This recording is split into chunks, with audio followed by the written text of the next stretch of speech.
This morning is a typical Friday morning. Super light volume and pretty much full freeway speeds across the whole area. And checking the TMJ4 Storm Team forecast. Today, mostly cloudy, cooler with a high of 32. Tonight, partly cloudy and cold, low of 13. Wind chills of 5 above to 5 below. From the WTMJ Traffic Center, I'm Debbie Lazaga on 94.5 ESPN. You are listening to the home of the Green Bay Playoff Plunge. 94.5 ESPN is WKTI and WKTI HD Milwaukee. A locally owned Good Karma brand station. Showtime. The right way to start your day. This is Jen, Gabe, and Chewy. Tomorrow morning, I am leaving on a 5:45 out of Milwaukee to go to Atlanta. It is scheduled to land at 8:53 a.m. And then I'm trying to make a flight to Cabo at 9:03. Why? The flight's been canceled? Everything in the JFK is booked. No, wait, I have 2 seats into LaGuardia, but they're not together. It's boarding right now. We'll take them. So you're putting the chances of me making that 9:03 at 0? No, it's Or not at 1? 0. It's slim to none. We're not going to sit together? Well, so what? It's not that long. You'll read. Well, what about George? He's supposed to pick us up at Kennedy. We'll call him. There's no time. No time? Is there time? There's no time. There's no time. All right, we'll call him from the You plane. think that I should call Delta and ask for a VIP pickup at the gate? See, I've had that before. This is Jen, Gabe, and Chewy, broadcasting live from the Gruber Law Office's One Call That's All studios at the Avenue with Gabe Neitzel and Mark Chamorro. Here's Jen Latta. Running her mouth, she wants to ride it, she's trying to hide it. I'm cool as ever, she's too excited. Her man look like he wanna ride. Couple of things to clean up from that story from Jen yesterday. And first of all, well, obviously she's not here. She is desperately hoping that her plane lands in about a half hour. Chance. That is Homer, who is our cousin sub of the day. Chewy's out in Vegas. Jen's trying to get to Cabo, which we'll get to more Cabo in just a little bit. But Because if she can pull it off, I'm changing my approach. They won't let you. I asked you this just a second ago. Yeah. They won't let you book that connection. So because when she tried to book like a flight to Cabo, like it was not an option for her because there's no direct Milwaukee to Cabo, so you have to have a layover somewhere. And as she mentioned, she has status on Delta, so she's going through Delta. So of course they're going to go through the main Delta hub of Atlanta. And she's trying to get on a flight that her friends are on. Earliest, she could get out this morning was 5:30-ish, I think. And she's trying to do the math on when she can land. And like she did so much research on this. She sent us in our group text yesterday this flight, the one that leaves around 5:30 a.m. every day out of Milwaukee to Atlanta. Okay. And the land times wildly inconsistent about when it would land in Atlanta. So because she's trying to figure out if she can actually do this. As of yesterday afternoon, she had not booked a secondary flight. So she was trying to book this. I asked her if she wanted to come on the show. If she missed her flight, she did not respond. But Josh, you had a question surrounding this whole thing. Again, if you happen to miss yesterday's story, you can hear the whole thing and its context, WisconsinOnDemand.com. But basically, Jen is trying to get to Cabo. She booked 2 separate flights because there was a flight that technically the doors close on when you can board it 5 minutes before her flight was scheduled to land. No, it's 15 minutes. Well, yeah, but it is 15 minutes. Right. Her flight was scheduled to land 10 minutes before that next flight took off. I know. So technically, you can't do it. Yes. And if you tried to do it, they won't let you do it. So she had to book 2 separate flights. And if it works, I'm going to change my approach. But Josh, you had a question about Jen's situation. Yeah. Am I allowed to root against this happening? No. You should root for it. What? And I'm not rooting against making her life being worse or her having extra struggle, but to me, it's funnier if she misses and then has to come back on the radio here and tell us, well, it didn't work, guys, so we can all laugh at it. That's where I stand. I want the content to be at the best level possible. Okay. I mean, I want to see if it works because then it's a new system that you have to consider. You have to know what the next flight is. No one should ever consider what she is doing. Why? Because look, I understand we like to dunk on airlines and make fun of them, like the stereo. Well, you also like Spirit as your favorite airline of choice. I brought that up because you mentioned that she said I need a VIP pickup. I go, what do you mean you need a VIP? There is such a thing? There is. When you fly things other than Spirit, yes, turns out there are. What's a VIP? Am I a VIP? Delta has really high levels of. I got it. Okay, basically, I don't think Does Spirit have a card? No, if they said VIP, they go, are you dead? No. Then you have no VIP. Can you explain? They had someone who had cancer, and they were dying from cancer and weren't going to make a flight. Sorry. You dead? No refund. And people are like, don't they understand that it's hurting their consumer or their customer service?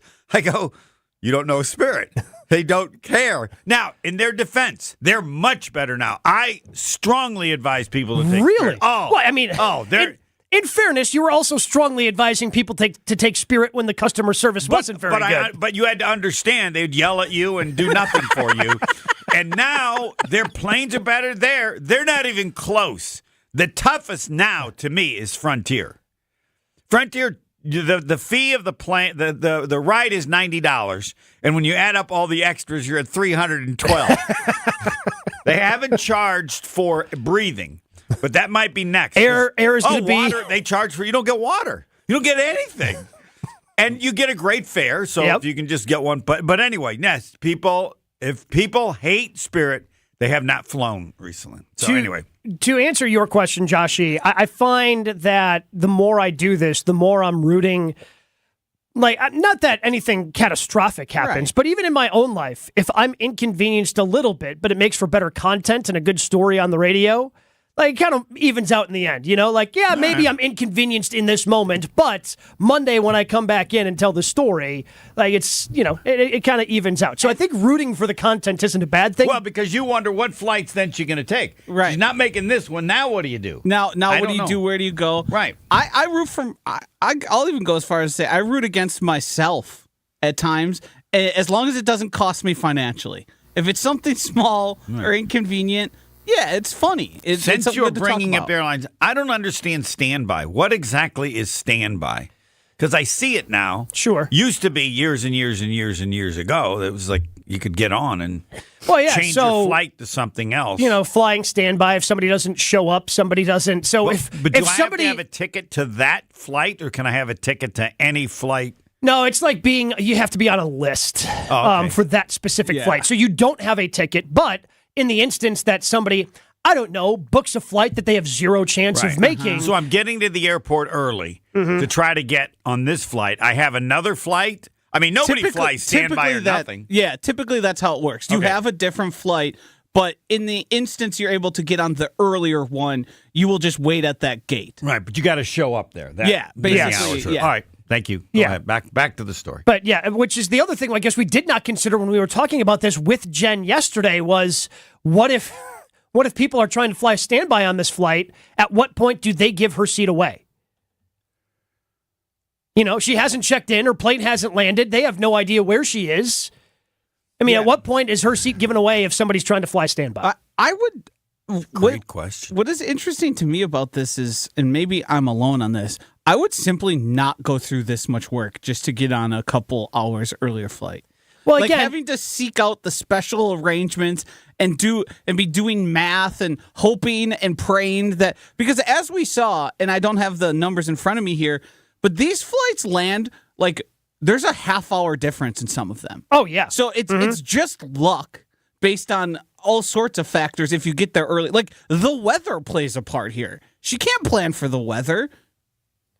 You're right, yeah. So it's just a gamble I wouldn't make.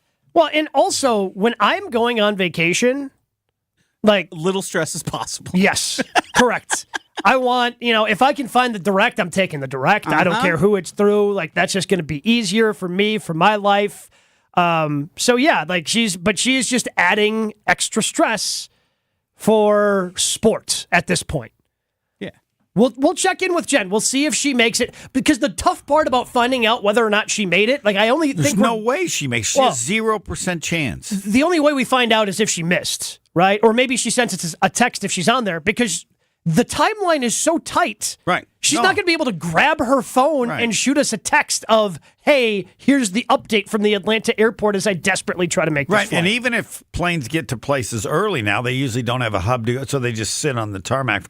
So the only way she has a chance is if her second flight is delayed an hour or something. She just gets lucky. But there's no way, because that plane has got to already be there. It is there, but you never know. We were on a Marquette flight where they put a dent in the plane, and we had to wait 3 hours. So anything's possible. What do you mean they put a dent in the plane? So when you fly charter, they have that. The truck comes with steps and whatever. Uh-huh. Well, somehow, the because they got like that tarmac out there. With the steps banged into the bottom of the plane or something. So we had a dent in the plane. They wouldn't let us go. So they wouldn't let us go. Then they were trying to get another plane, and then they finally had to call. What's the international airline? Airbus or what's the? It's not just the U.S. one. Not just like whatever the FAA. The international federation is for safety. They had to call them, and they're ready to get another plane. And then for some reason they said it was okay. I went as far as I went back to Tyler Kolick, and I said, Tyler, we need your help. He goes, what? I go, you got an AL, get us another plane. And there's a guy on the team next to me goes, ask him. He handles my money. And I go, wow. Then he thinks, he goes, all right, I'm working on a plane, but only I'm going on it. So that's fair. We didn't need his. I've really wanted at some point this year to. No one knows what players make. Tell them I need a loan. What if I might get a truck? Can you give me $15,000 for 30 days? Think and he'd give pay you 2%. Yeah. Oh, okay. I was about to say, I bet he'd give you a good rate. I don't know. I feel like it's a diversion. I don't want to distract them. I'll wait till especially after as well the as they're UConn playing. game. Yeah, especially as well as they're playing right now. I think he would consider it. I think I have a chance. An update here. So Q in Greenfield, he says so. He's monitoring planes. Couple of different things. Yes, we have a couple of different people hitting us up in the talk and text lane, monitoring Jen's flight. Like they are so invested in this. They are sending me do that, screenshots. Right? Yes, absolutely. Yeah. Q just sent a screenshot. Don sent a screenshot. Don saying her flight is arriving in ATL 20 minutes early. Q saying with the Jen's current location, she might make it. And Q also says his wife works for an airline in Milwaukee, and she assigns standby seats about 5 minutes before doors close. Okay. So that's another thing that gets folded into this. I want to emphasize the fact that the plane is there. You haven't flown recently if you think that means she's going to be able to get off the plane. Yeah, so, correct. I've sat on tarmacs after longest landing, times ever in like the last 30 plus minutes, and you're just sitting there and being like, well, I can see where I need to be, I just can't go there. Well, no, and usually the pilot will say, we're here early, but we got nowhere to go. I've sat hour. Yeah. It's never... So she is arriving 20 minutes early, according to Don, meaning... The second flight, do they have an update on that? I think the second flight's scheduled to take off. Still scheduled. Yep. There hasn't been a delay on that one. Correct. Find out. Meaning she has, at best, 15 minutes to get off the plane. So do you think she'll say something when they're there? Like, hey, I got to get the next flight. Get me to a gate. I believe she's first seat, first row. Oh, so she's going to be first off she'll be first off that flight. Right. But she has to get here because here's the other problem. It's not like she's pulling in and then, I'm pulling into C-22 and my next plane C-23. She has to get to the international terminal. Yeah. So Marquette years ago, we were flying into Chicago, I took a separate flight to Chicago, and we're like on the tarmac, but we're not at the gate. And they said, well, we're going to have to do this. And I said, I got to get off the plane. I got to get off the plane to try to get another flight flight. And I got off the plane. There were me and a couple other people. I don't know why that time. And we had to walk to the gate and then get out of the airport. It's the only time I've ever been able to leave a plane. You were walking on like the tarmac? Yes. Huh. Yep. I didn't know they let you do that. Well, if it's a small plane, there's the right, the ladders. Yeah, you walk. You used to walk to some planes.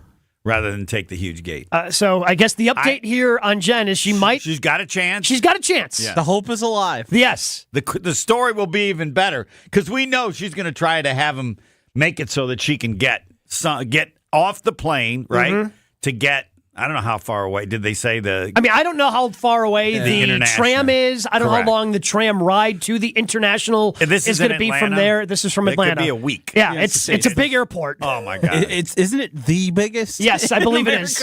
I believe it's the biggest, the most busiest. But it all depends, to me, on the distance between one concourse to another. Yeah. I think Denver's the law. I mean, you can be 100 miles away from one concourse. Atlanta seems to me it's busy, but it's pretty quick. The tram helps. The tram works. The tram gets you everywhere. I still say no. What are your predictions?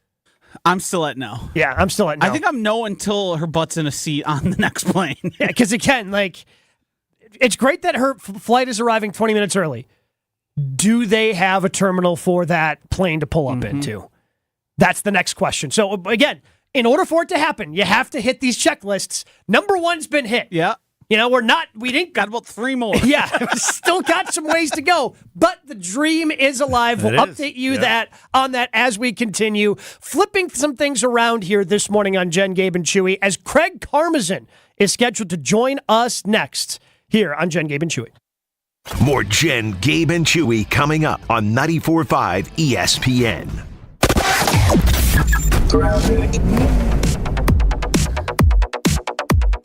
Things are moving along quite well so far this morning. No major delays around the area. We've got an incident on the off-ramp to 60th Street from 894 westbound. But overall, I think everything is rolling along just fine.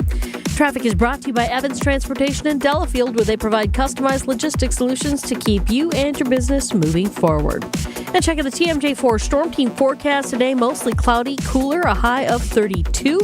Tonight, partly cloudy and cold, a low of 13 with wind chills from 5 above to 5 below. From the WTMJ Traffic Center, I'm Debbie Lazaga on 94.5 ESPN.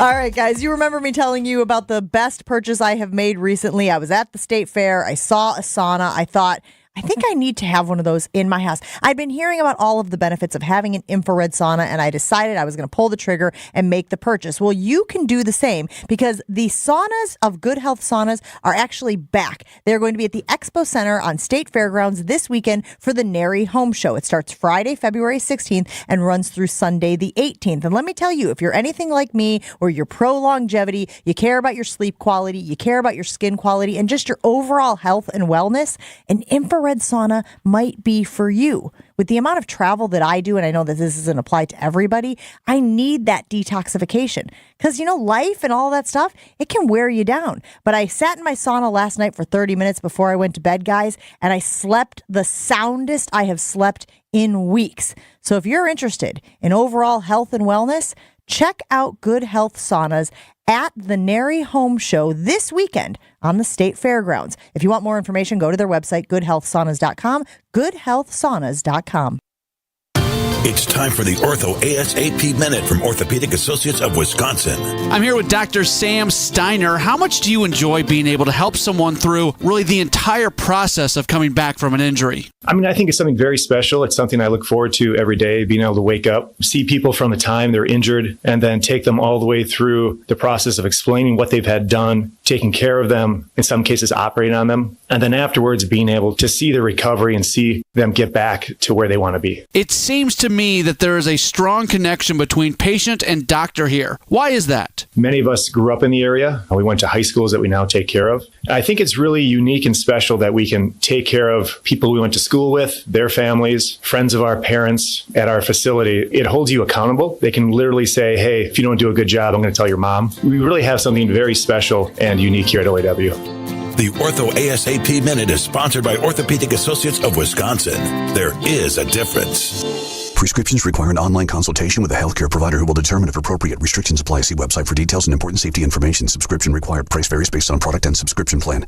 Hey guys, did you know there's a generic form of Viagra that works just the same, but is 95% cheaper? And you can get it online? Just go to hims.com/joy. Through Hims, you'll get a free medical consultation, discreet shipping if prescribed, a 100% online process, and trusted generic alternatives to the name brands at up to 95% off. That's right. Get generic for Viagra, the same active ingredient as brand name Viagra, but for 95% less. It's the same medication, still prescribed by a licensed medical provider, but with zero copay, no expensive appointments, and no awkward face-to-face conversations. To start your free online visit, you need to go to this exclusive address, hims.com/joy. That's hims.com/joy for your free online visit. HIMS.com/JOY.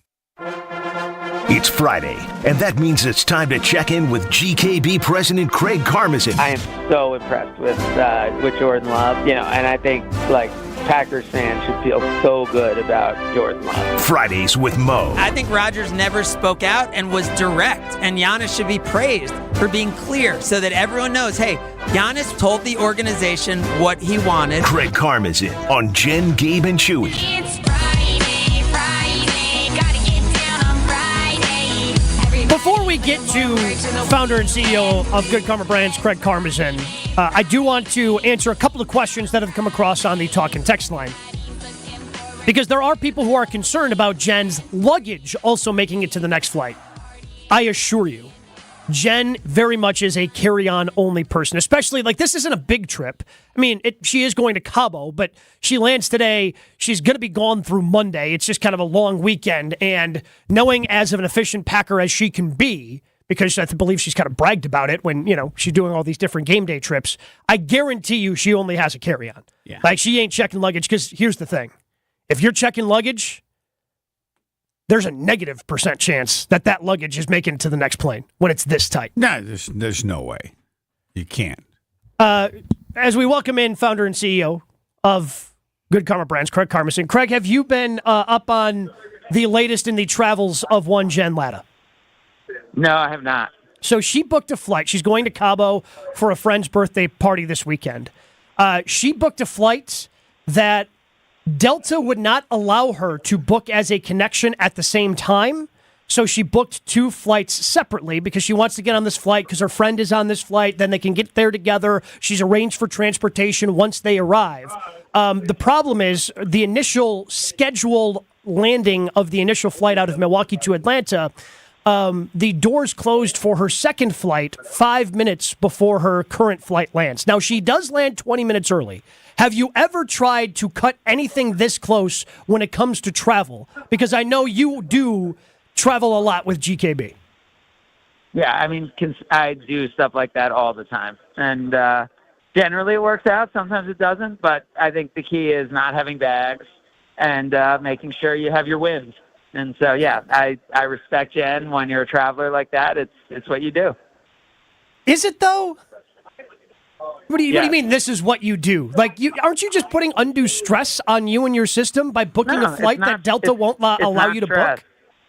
It's not stress. It gives you the best scenario. And if not, you're in Atlanta, you're at a hub, you get on the next one. And you set yourself up for the best possible scenario, and it's not actual stress. It's just setting yourself up for the best option, and you have backup plans. It's easy. So have you booked a connection ever that you weren't allowed to do? Because I mean, I've done that. I've voluntarily separated from my bags. I've done all the different scenarios that are like I've flown into a country with no passport because I've said you can't restrict me from flying without a passport. You can only, I only need the passport to get into the next country. I don't need a passport to leave this country.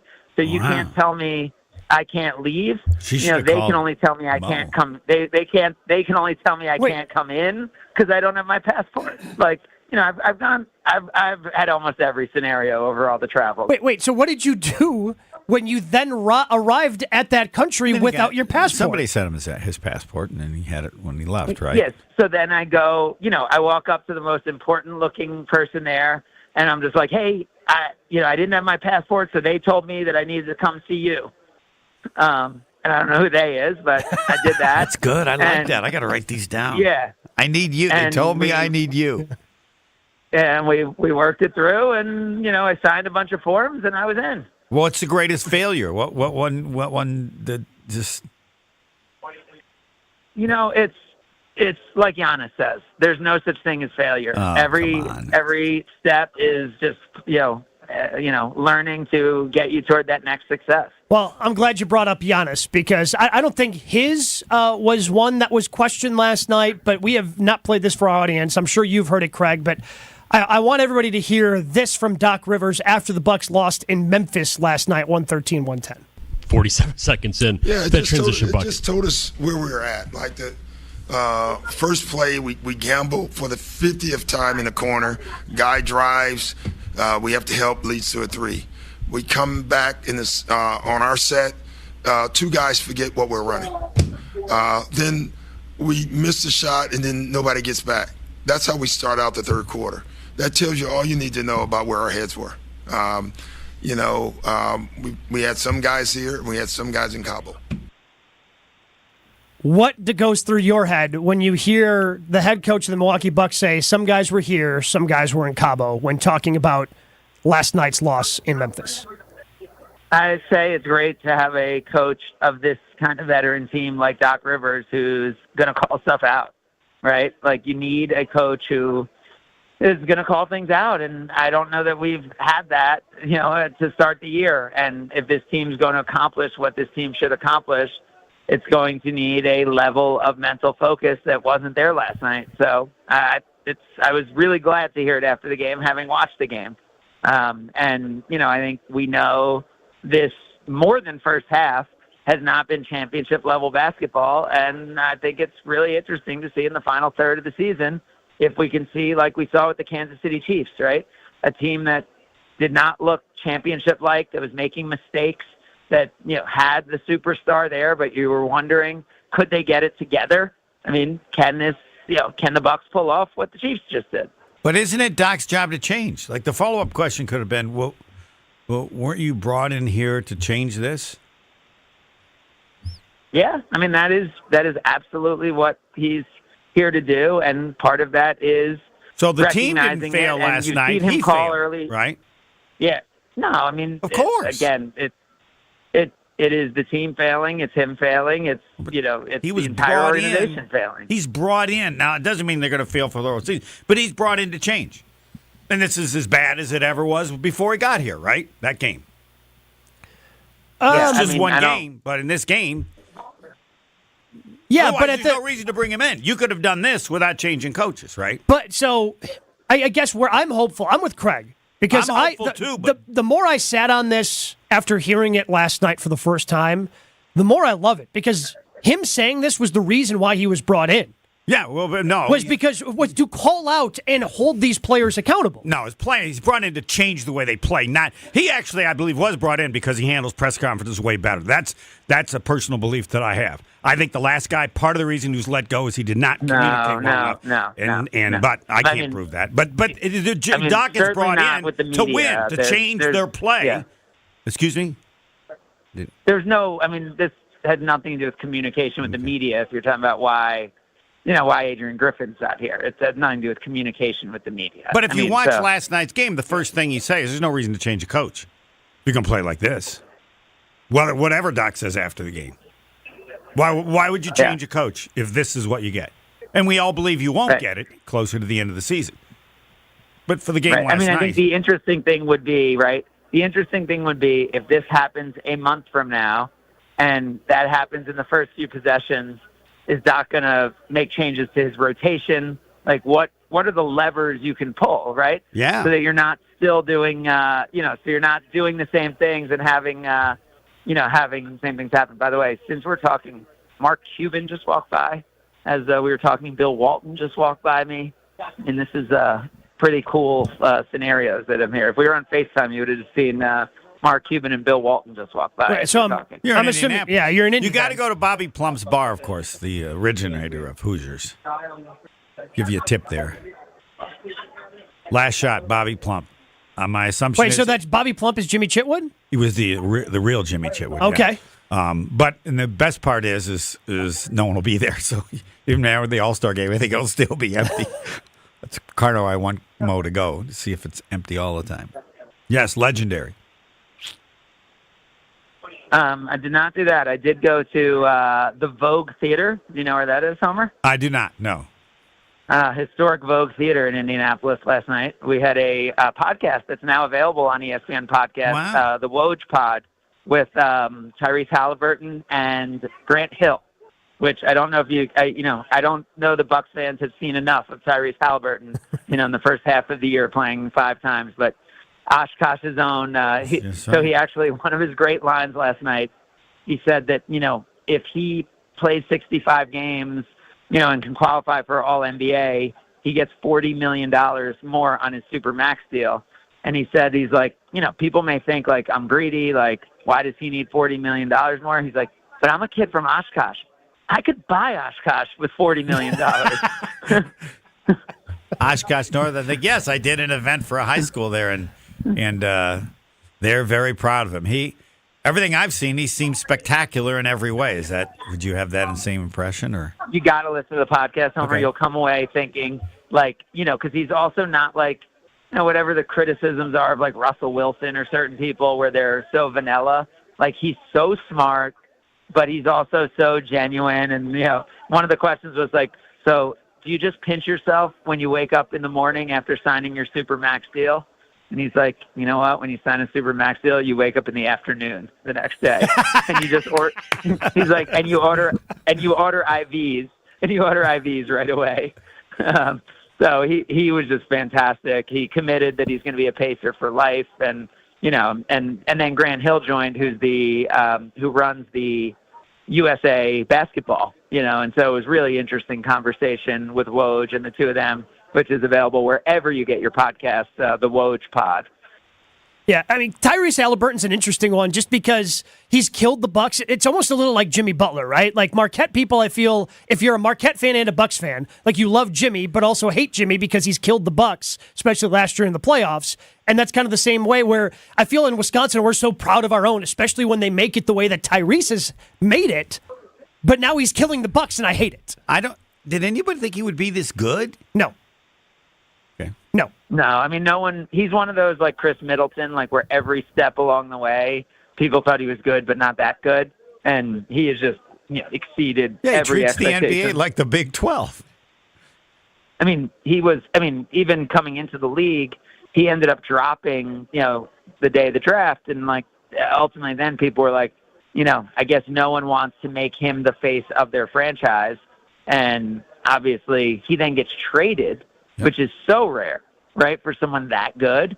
But it's also, seen as the best win-win trade maybe in NBA history, where Sabonis is leading the league in triple-doubles, and De'Aaron Fox is great at running a team, and so is Tyrese Halliburton great at running a team, and those guys are just better apart, whereas, Jermaine O'Neal is Jermaine O'Neal. That was a Miles Turner. Miles Turner is way better without Domantas Sabonis, right? So it's one of those like ultimate win-win trades. Yeah, so is he going to be the greatest Wisconsin player in the NBA? Ooh. Wow. You're saying best player ever from the state of Wisconsin? Yeah. I mean, I'm probably forgetting people, but I don't. Going to be the highest paid. Well, yeah, that's without a doubt. That doesn't count. Give me a second. I'll think more about Latrell Sprewell. Yeah, Spree, Nick Van Exel, Devin Harris, Wes Matthews, Wes. Right. But I mean, those guys are really good, especially like Devin and Wes. They lasted in the league for a long time, but they haven't even reached the heights that he Tyrese might already has. be at a level. Devin was higher. an all-star. Devin was an all-star, but he was never all-NBA. Yeah. Devin made it to be an all-star, but he was never all-NBA. Mm-hmm. And Tyrese Halliburton is the leading vote getter, in the all-star game. Yeah, he's above everything. He's already done stratosphere. something they've never done. Yeah. Craig, we appreciate it. You enjoy your time in Indianapolis for the All-Star festivities this weekend. Yeah, thanks, guys. Craig Karmazin joins us every Friday. Usually it's right about now at 7:30, but he had some obligations he had to get to this morning. I got the impression he's left. Or he's leaving. Leaving? I don't know. You never know with him. Is that an excuse just to not go to Bobby Plump's last shot? I missed it. Yeah. Well, so usually we talk to Jason at that time, and then we talk to Craig now. But Jason Wilde, we'll get some Packers talk in. Coming up next, Jen, Gabe, and Chewy. Jen, Gabe, and Chewy are back after this on 94.5 ESPN. We do have an accident along 94 eastbound at 35th Street off on the right shoulder, so watch out for that. Otherwise, for the most part, everything else is rolling along fine. Super quiet ride out there right now.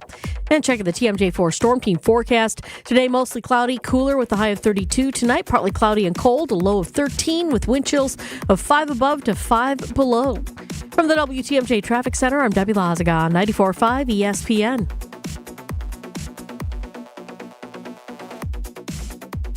Hi everyone, John Miller here from PDS, a Converge company. PDS has been providing technology solutions and transforming IT for area companies for over 30 years. Today, we are helping organizations integrate digital workplace strategies that are giving today's worker the true ability to work from anywhere as they balance work and life both securely and productively. And as HP's largest partner in the area, our combined solutions have never been more important. If you're struggling with this, know we stand ready to help. From ideation to transformation, we can help you evolve your work from anywhere strategy. Learn more at pdsit.net. Gabe Neitzel from Jen, Gabe, and Chewy here. Don't let the chilly weather end your golf season. X Golf and American Family Field is open all year round. They've got innovative and accurate golf simulators, all overlooking left field at AmFam Field. Enjoy daily lunch specials or have an outing with your friends and take in X Golf's full bar and food menus. X Golf AmFam Field is even offering golf lessons by a PGA pro. Everyone is welcome at X Golf AmFam. Book your sim today. xgolfamfamfield.com. I'll see you out there. Get ready for an unforgettable week at Eagle Sports Range, Wisconsin's largest indoor range and retail firearm selection. They're celebrating their grand opening on February 16th through the 18th. 3 days of action-packed festivities featuring representatives from brands like Smith & Wesson, FN, and Vortex. It's your chance to meet the experts and get up close with the latest innovations in the industry. Plus, brace yourself for thrilling raffles, unbeatable sales, and much, much more. It's not just an event, it's an experience. Be part of the excitement from February 16th through the 18th. Eagle Sports Range, where passion meets expertise. EagleSportsRange.com. For your next night out, make Aria, the acclaimed restaurant inside St. Kate the Arts Hotel, your dinner destination. Aria, nestled on the second floor of St. Kate, is an artful dining experience that captivates with its culinary creativity. Delighting in its offering of artisanal American cuisine, the restaurant transcends tradition and leans into the realm of playful and inventive flavors. Come and experience the magic of Aria, where every bite is a work of culinary artistry. Learn more and make reservations at aria@stkate.com. That's the ease at which you get information. You want it, you get it. Like that. Ask your phone. Group chat. Smartphone. You're always connected and informed in real time. No waiting. So if you're diabetic and still using finger sticks to read your blood sugar, what are you waiting for? Knowing your blood sugar levels instantly is important for managing diabetes. Call US Med at 888-665-0696. To learn more about continuous glucose monitors, a real-time instant method to track your blood glucose, US Med is an approved provider for Medicare and over 1,000 private insurers. And the best part? Call 888-665-0696 and we'll give you a free insurance benefits check today. So call 888-665-0696 today. That's 888-665-0696. And manage your diabetes as easy as... Ready, down, put. All Packers, all the time. He has come light years in the last 2 months, and people should be over the moon excited about that. Okay, most of the time. Almonds specifically or all nuts? Well, these nuts, those nuts, whatever nuts work. It's Jason Wilde on Jen, Gabe, and Chewy. Brought to you by Boucher Automotive. With 16 different new car brands and over 35 pre-owned brands to choose from. Boucher Automotive. We are driven by you. He is our friend. He is our teammate. He is Jason Willie. Joins us 3 times a week here on Jen, Gabe, and Chewy. Jason, thank you for, being versatile and switching up your time with us on this Friday. Good morning to you. So this is a Dude Friday with Gabe and a really old dude, the GOAT of Wisconsin sports talk history, right? You're the best, 291. I'm not the best. You are, though. Thank you. What a fun Gabe, treat. do you know what 291 is? I'm assuming his high score in bowling. Yes, and it is the Gabe, most difficult score ever to get. 292 is tougher, I was told, and I think that's right. But think about this, Gabe. So you're bowling with the opportunity for a 300. 11 and strikes your legs in a are row. Shaking. You're 14 years old.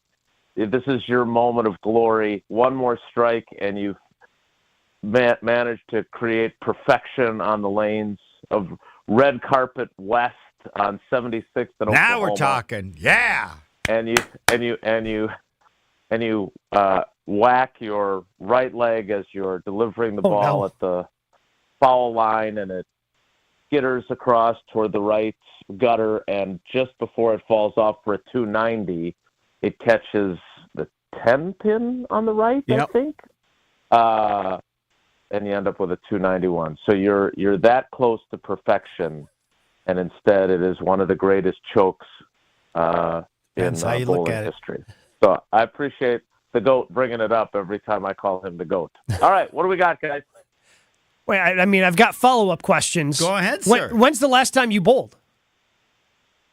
The girls have had a couple of bowling parties. There's been a couple times when we've gone out and bowled. I did during my very impressive, though brief, 1 year at ESPN.com, the big ESPN.com, which I am very thankful to Craig, who was essentially my agent that got me that gig. But the fact that they signed me to a 1+1 contract, so it was 1 year with an option for a second, and they hired me on a day that they let 300 people go. I didn't like the chances of Domofsky and I being a tag team for super long, but they did have their summit every year right before the draft, and they would do the mock draft on TV, and they would get all the writers together. So I went to Bristol. It's the only time I've been there, and they had us all go out and go bowling.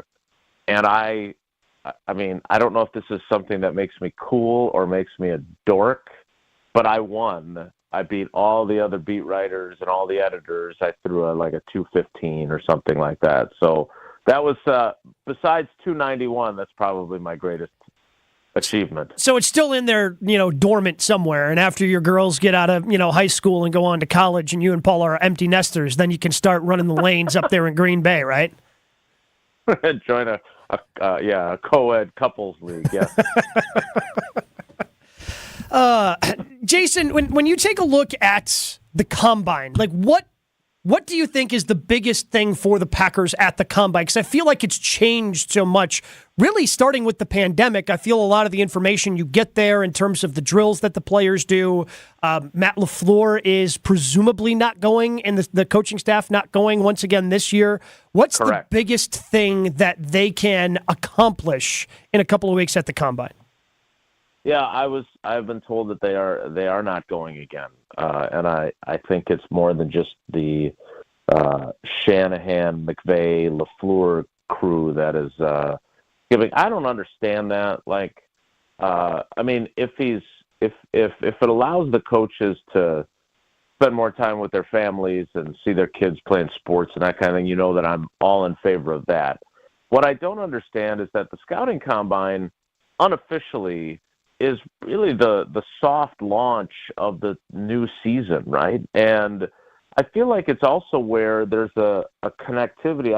I know I went for the first 20-some years that I covered the team, and then I've gone kind of sporadically before the pandemic. I have not gone the last couple of years, but I think it's fascinating because it is kind of also where you make connections. Like, there's so many instances where, like Matt LaFleur said when he hired Nathaniel Hackett, that on that first staff, that they had never worked together. He didn't really know him very well, but they had, crossed paths a bunch of times at the scouting combine, and I'm sure they were out, drinking adult beverages till the wee hours of the morning once or twice. And so I'm a little surprised that a head coach wouldn't go still, even if the GMs and the scouts are the ones who make the personnel decisions. And I will say this, and I don't have any concrete evidence to back it up, but I have long gotten the feeling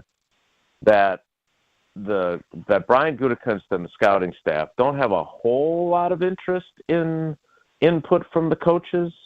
I just don't think that that's what they prefer in their process. So maybe that's another reason why they've kind of decided, well, there's no real point in going. We can spend more time with our families, and our input is not all that welcomed or vital.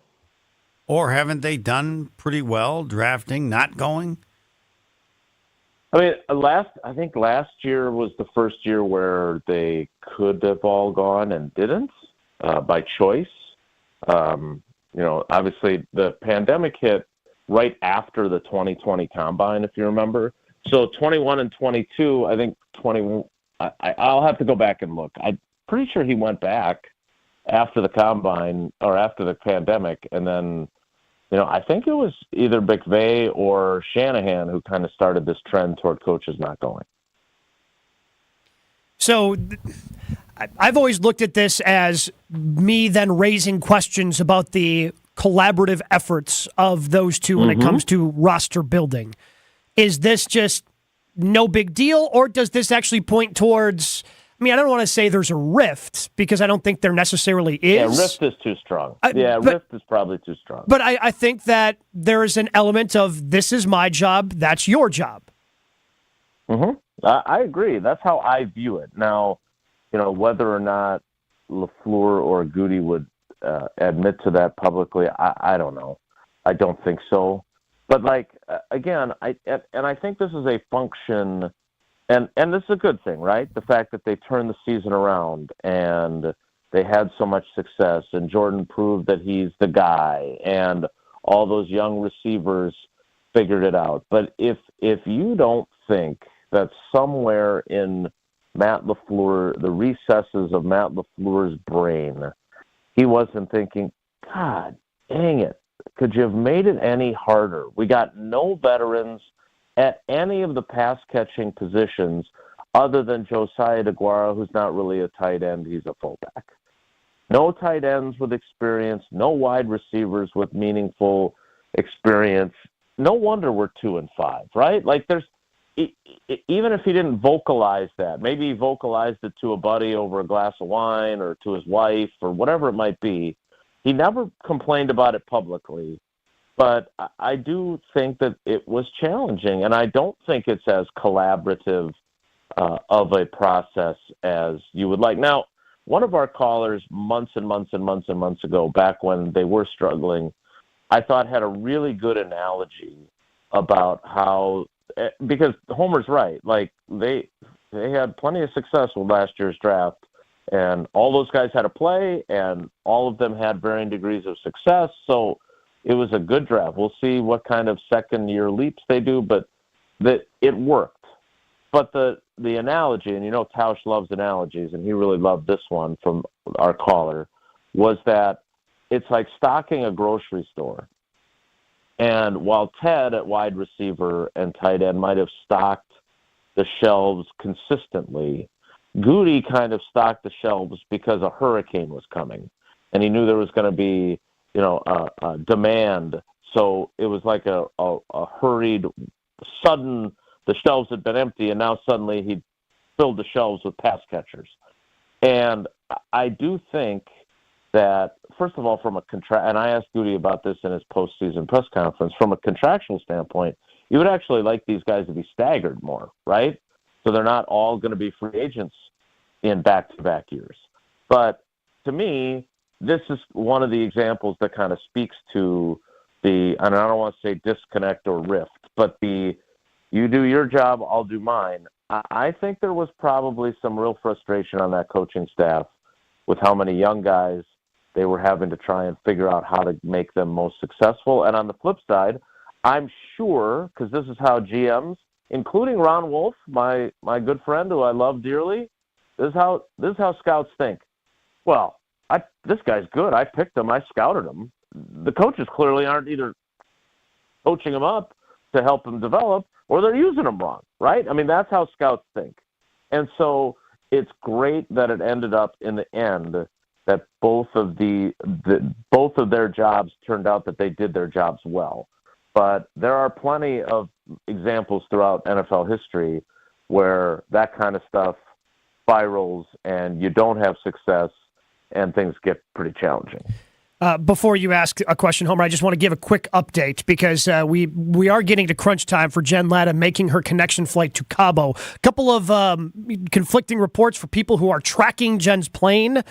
Don saying the plane was at the gate 17 minutes early. Brian in the Shaw just a minute later saying the flight landed 10 minutes ago, still taxiing to the gate. We did get a text update from Jen saying that the gate had changed. She had sent us a screenshot, a video screenshot of the plan that she had to get to her terminal, however, ended up changing gates. So I don't know what that's going to do, but we are getting a crunch time in terms of the doors closing on that flight she's supposed to get on. So we will continue to update everybody on whether or not she makes her flight, maybe even be joined by Jen herself if she does not make the flight. We all agree, like, she's not making it. Like, it would be even a greater shock now if she made it. Correct, yes. Right, okay. Yeah. So we're not anticipating on her making that flight. I'm sorry, Homer, if you had a question for our guest, you may continue. I just thought it was pertinent. The question is the relationship between GMs and coaches. I don't know if this one's better or worse. I mean, the GMs. I mean, I don't know that how Holmgren got along with Wolf. How do you, to me, judge it compared to what the situation is? I can see all coaches are mad when they don't like the players. Well, LaFleur's got to feel a little bit better now. So I don't. Yeah, no doubt he does. What's the relation? Is it good or bad compared to others around the league? As conversations often go on radio programs, which is one of my many frustrations with how things then go viral and things get taken out of context, etc., is that, this is not a Matt LaFleur and Brian Gutekunst don't get along and the Packers won in spite of them not liking each other type of story here.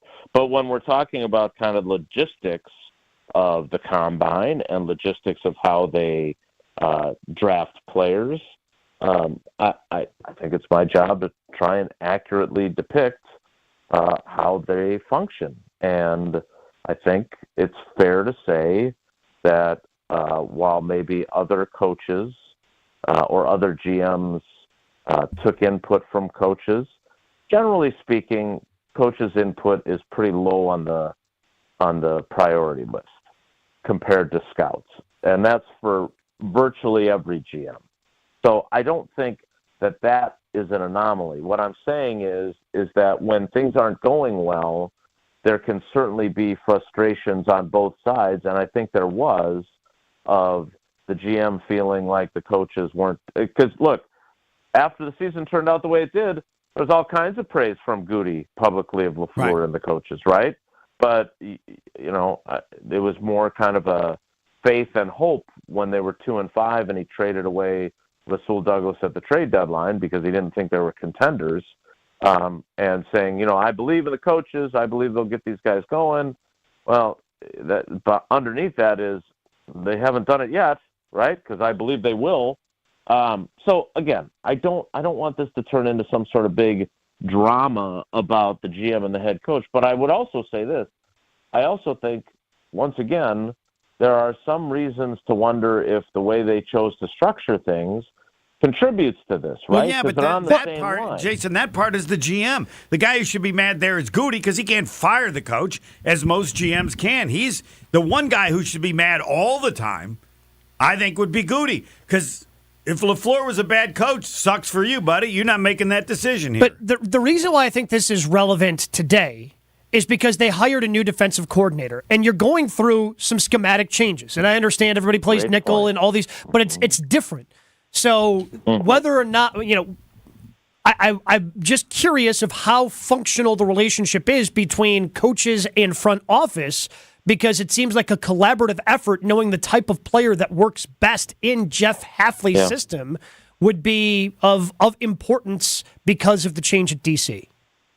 Yeah, it's a really good question, and maybe their experience, remember, nothing is static, right? And so maybe their experience from last year and the change in defensive coordinator, perhaps that leads to more collaboration this time around. And LaFleur doesn't have to go to the combine for that collaboration to occur. Mm-hmm. We all agree on that. So maybe maybe there were lessons learned. I mean, maybe after they had success, maybe it caused them to stop and say, hey, you know what? We can do a better job of bringing the coaches in on these conversations. I don't know that. Goody talks at the Combine. I think it starts on the 26th. I think he's talking the Tuesday of the week, so I don't know if that's 27th. I don't have a calendar in front of me, but the bottom line is you're 1,000,000% right that the change in defensive coordinator, while this is nowhere near as drastic as the hiring of Dom Capers and Ted going out and drafting the two most important positions in a 3-4, a nose tackle and an edge rusher in B.J. Raji at 9 and Clay Matthews at 26, there are some differences, and that does have to be part of the discussion. Jason, we certainly appreciate the time. I know you're not going to be on Wilde and Tausch today, so we appreciate you jumping on with us this morning. Enjoy however you're spending the rest of your day. I'm headed to Cabo. All right, guys. Take care. Be good.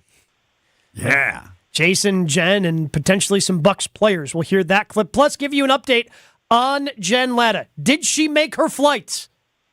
I guess we'll find out together next. Never miss out on a second of the show. Find Jen, Gabe, and Chewy on Spotify, Apple, or wherever you get your podcasts with Wisconsin On Demand. Sponsored by Celsius Essential Energy Drink. Are you tired of looking at your old, grimy, and mildewy bathtub? Looking to replace it with a beautiful walk-in shower, but cash is tight? For as little as $89 a month, no payments for 12 months for consumers who qualify. Remodeling Loans can put you into a beautiful new walk-in shower in as little as 1 day. You can rest easy knowing that Remodeling Loans, a network of certified contractors screened and handpicked by us, offers premier products, top-rated service, and value, increasing the beauty, safety, and value of your home. A new walk-in shower will also provide you with a germ-free, slip-resistant, safe, and beautiful new bathroom. Call 800-921-1403 and take advantage of our holiday special of free installation. Our agents are standing by, ready to schedule your appointment with our design team at no cost and no obligation to you. All callers will receive a free upgrade of premium colors just for calling today. A beautiful new walk-in shower is now within reach. Call 800-921-1403. That's 800-921-1403. Without the ones like you, who work tirelessly to keep things running, everything would suddenly stop. Hospitals, factories, schools, and power plants, they all depend on you.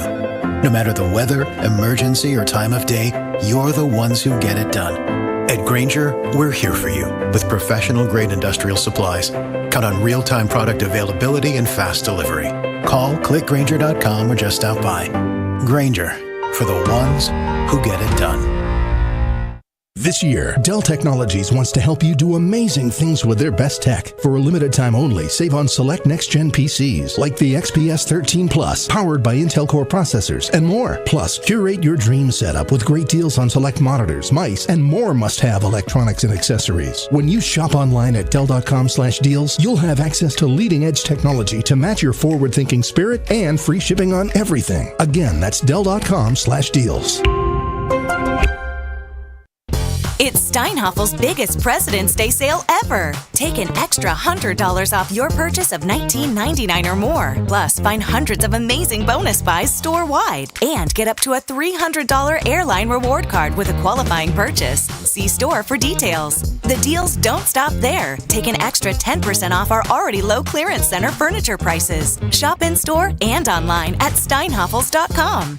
Relax, it's Steinhaffel's. For your next night out, make Aria, the acclaimed restaurant inside St. Kate the Arts Hotel, your dinner destination. Aria, nestled on the second floor of St. Kate, is an artful dining experience that captivates with its culinary creativity. Delighting in its offering of artisanal American cuisine, the restaurant transcends tradition and leans into the realm of playful and inventive flavors. Come and experience the magic of Aria, where every bite is a work of culinary artistry. Learn more and make reservations at aria@stkate.com. make a stop at the Harley-Davidson Museum before heading out to the Mama Tried Motorcycle Show. They'll have food and drink specials from the motor bar and restaurant. Explore their newest exhibit, Mama Tried, bringing it together, and take a free shuttle to the rave for Saturday's show. The HD Factory Outlet Sale in Rumble includes fantastic deals on end of season and discontinued Harley-Davidson motor clothes and merchandise. Don't miss the fun pre-show gatherings. Thursday, February 22nd through Sunday, February 25th at the Harley-Davidson Museum. What do you get when you combine 300 competitors racing on a Dr. Pepper syrup-soaked racetrack? Wait. Did you say a Dr. Pepper-soaked racetrack? It's Flat Out Friday. Indoor flat track motorcycle races. Friday, February 23rd? Enjoy classes from amateur to pro, mini bikes to baggers, and vintage to modern. An adrenaline-filled night of thrills and spills that's fun for the whole family. Flat Out Friday. Indoor flat track motorcycle races. Hart Circus, Hart Rock Show. Friday, February 23rd? Get tickets at BuySurfForum.com. This is Jen, Gabe, and Chewy. You can answer the question. What's the question? Can the Packers win without Aaron Jones on Sunday? Yes. Will you stop? You know what he is? He's like the little devil on the shoulder. On 94.5 ESPN. You know how much I love Bunzel's Meat Market, 90th and Burleigh in Milwaukee. They've got great weekly specials. Always, don't forget, they always have their monthly meat deal.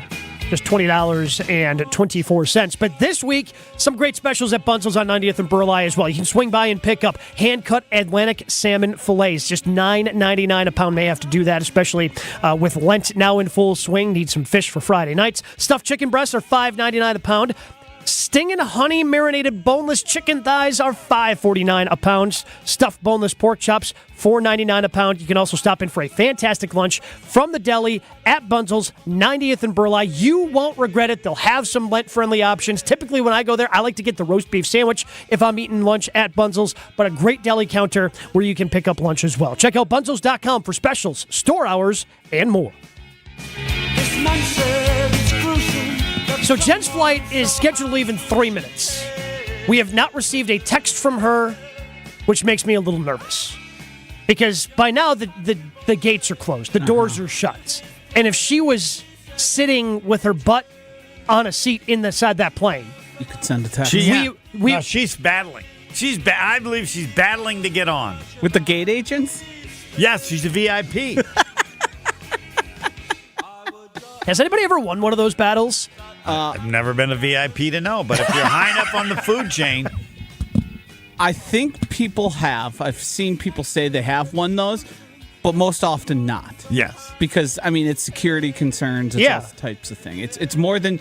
Sometimes it's just the mood of the person. Do they feel like it that day or not? So that's where, again, that's... Yeah, that's a dangerous game. That's a dangerous game to play. Dangerous game to play. We'll see if Jen made her flight. We've got to take a break. We'll be back in 2 minutes. Hour number 2, plus Homer and I are going to talk about Doc Rivers' comments after last night's Bucs loss heading into the All-Star break. It's all 2 minutes away on Jen, Gabe, and Chewy. Jen, Gabe, and Chewy continues next on 94.5 ESPN.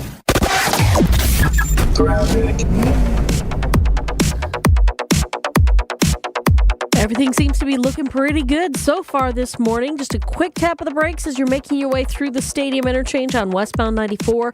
But overall, we're actually looking good with no other incidents or delays. And check the TMJ4 Storm Team forecast today. Mostly cloudy, cooler, a high of 32. Tonight, partly cloudy, cold, a low of 13 with wind chills of 5 above to 5 below. From the WTMJ Traffic Center, I'm Debbie Lazaga on 94.5 ESPN. Hey, this is Jen Latta from Jen, Gabe, and Chewy. One of the best decisions I made recently was getting an infrared sauna from Good Health Saunas. They're a local business that's been around for 2 decades, based right in Appleton and Waukesha. Good Health Saunas are easy to install, cost as little as 25 cents a day, and include a true lifetime warranty. Even firefighters all across the country trust Good Health Saunas for sweating smoke out of their skin after fighting fire. Learn more at goodhealthsaunas.com. That's goodhealthsaunas.com. Are you tired of looking at a dirty, dusty, and cracked garage and looking for a fresh new look? Hi, this is ESPN Milwaukee's Jen Latta, and I'm here to tell you about Floor Shield by Showtime Floors. Using a state-of-the-art coating 4 times stronger than traditional epoxy, it's tough enough to be used in military bases and airports. Floor Shield is certified as an anti-slip floor and also eco-friendly, all while being UV stable, and my favorite part, easy to clean. This makes it perfect for outdoor spaces, just like your patio. Check it out at ShowtimeFloors.com and work with a specialist to transform your space in as little as one day. You're listening to 94.5 ESPN, WKTI and WKTI HD Milwaukee, a Good Karma Brands radio station. Showtime. The right way to start your day. This is Jen, Gabe, and Chewy. Tomorrow morning, I am leaving on a 5:45 out of Milwaukee to go to Atlanta. It is scheduled to land at 8:53 a.m. And then I'm trying to make a flight to Cabo at 9:03. Why? Flight's been canceled? Everything in the JFK is booked. No, wait, I have 2 seats into LaGuardia, but they're not together. It's boarding right now. We'll take them. So you're putting the chances of me making that 9:03 at 0? Now it's Or not at 1? 0. It's slim to none. We're not going to sit together? Well, so what? It's not that long. You'll read. Well, what about George? He's supposed to pick us up at Kennedy. We'll call him. There's no time. No time? Is there time? There's no time. There's no time. All right, we'll call him from the Do plane. you think that I should call Delta and ask for a VIP pickup at the gate? See, I've had that before. This is Jen, Gabe, and Chewy, broadcasting live from the Gruber Law Office's One Call That's All studios at the Avenue with Gabe Neitzel and Mark Chamorro. Here's Jen Latta. Running her mouth, she wants to ride it, she's trying to hide it. I'm cool as ever, she's too excited. Her man look like he wanna fight, he ain't doing Gabe, you know what's bad? What's that? We can follow the planes, but not her. Wouldn't it be good if you had some way to know exactly where she is? Well, so we should have put an air tag on her. Well, I'm sure she's got an air tag. She would have had to share said air tag information with us so we could have been tracking on our phone. Still have not heard anything from Jen. The flight was scheduled to leave 2 minutes ago. Have no idea if she's on it or not. At this point, I have to assume she's missed it because she would be taking a victory lap in our show text thread Which you if she can made do it. when you're on. when you're on the plane. I don't know how high you have to get up before you lose it, but she pays for Wi-Fi, I believe, or gets it as part of her Delta status. Yes, so you keep forgetting she's a VIP, not flying Spirit. There's not a chance a Spirit flight has Wi-Fi on it, right? They do, I believe. Oh, they do. I've tried to tell you, Spirit's not the Spirit of old. And granted, the standard they set was so low, but if you think that badly of Spirit, you haven't flown them recently. We'll continue to try to get we'll try to get updates from Jen, because again, the fact that I cannot wait to talk to Jen. I have not sent this in the text thread yet because I don't know if I was hoping if she would make it or not make it, because I'm not sure which would have made for the better story at this point. But if we talk to Jen today, I cannot wait to tell her that people in our talking text chain were tracking her flight the way that people were tracking Taylor Swift's flight to see if she would make it to the Super Bowl. And now those people can start looking. She needs to get to Cabo, right? Well, you can find out. Yeah. Go Google flights Atlanta to Cabo and see what's her next possible departure. I believe she said it was 11 was the next flight, so she might have a few hours in the Delta lounge here in front of her. So she's still going Delta. She's not exploring. She's probably got like 8 million miles. Well, that's the thing. I mean, once you find an airline, when you travel as much as she does, and the way I believe the way it works is she books the flight and then is reimbursed by Disney when she does all her travel for game day. So once you pick an airline, you try to do that as much as you can because you want to accumulate as many points as you can. Much like the story that Rob Domofsky told us a couple of weeks ago with his hotel. Like once you pick a hotel and you're getting the hotel points, it doesn't matter that an icicle falls on your head and you are a bloody mess. You are still cashing in those points. Marquette, they're Marriott every now. Granted, almost half the hotels are now Marriott if they're not. Sure, Marriott, IHG, what are their 3 choices? But I'm sure Marquette has some sort of an account where they get points, and somebody's getting points. They're saving money on those rooms for their basketball, their athletic and the Big programs. East might have it as well. Yes, 100%. So we'll try to get that update for you as well. But I do want to spend some time talking about this quote last night from Doc Rivers. Bucks lost 113-110 on the road at Memphis, and here's what Doc had to say about his team's effort. And he's specifically talking early here about why he had to take a timeout barely a couple of minutes into the third quarter because Memphis started on a 5-0 run, but then caps it off with a bigger comment about his team's effort last night. 47 seconds in, that transition bucket. It just told us where we were at. Like the first play, we gamble for the 50th time in the corner. Guy drives. We have to help, leads to a 3. We come back in this on our set. 2 guys forget what we're running. Then we miss the shot, and then nobody gets back. That's how we start out the third quarter. That tells you all you need to know about where our heads were. We had some guys here, and we had some guys in Cabo. Oof. Some guys here, some guys in Cabo. By the way, I did do an update. There is Delta at 11.25, $1,457. Oof. That's where points come in play. That's a lot of points. And that's just that flight. Oh, That's 100%. Yes. That flight. But it is only 4 hours. She can save much more at 255, but it takes 27 hours. Well, so I don't think she's going to go United that way. That's the other thing. Like, does she, I guess, if we ever get a hold of her here in the final hour of the show, she doesn't get, like, any of that money back from missing that flight. Like, that was part of the gamble, too, right? Like, not if you're VIP. We don't know anything. That's true. That's true. So, again, we'll try to update you on Jen. But when you hear Doc say that, Homer, yeah, first thing that goes through your mind. Doc's just a great representative for everybody. Like, he gets it, and he doesn't say the bums. But as I said, I wish I was there because I would say, Doc, that's true, but isn't this all on you? They brought you in. Now, I know what his answer would be. How long have you been following the NBA? This is one game where you're watching Tuesday, but his ability. It's. I mean, this is all preseason anyway, so it's all his ability to have the team not doing this when the season's on the line, and he clearly gets it. He's not happy about it, but he didn't sound like he was shocked either. I am a Bucks toad.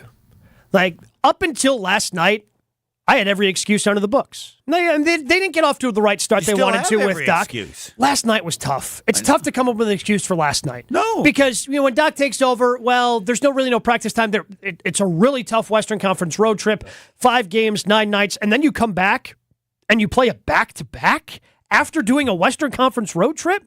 Schedule. Yeah, the schedule was weird. But then you got the 2 days off, and you looked fantastic on Monday against the Nuggets.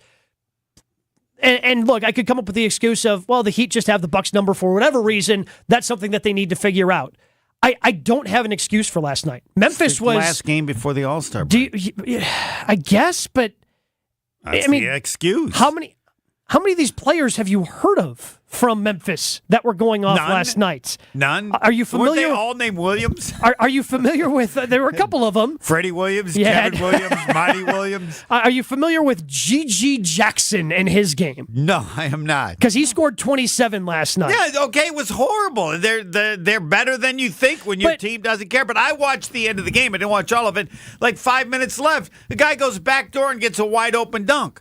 You wouldn't allow that in 7th grade. Well, can we just play the first part of that clip? Because I think clearly the money part is him saying, we had some guys here, some guys in Cabo. But these are problems that sound like they come out of the high school game you may have watched last night. Listen to these problems the Bucks had at the beginning of the third quarter. 47 seconds in, that transition bucket. It just told us where we were at. Like the first play, we gamble for the 50th time in the corner. Guy drives. We have to help, leads to a 3. We come back in this on our set. 2 guys forget what we're running. 2 guys forget what you're running in the NBA after you unnecessarily gamble for the 50th time?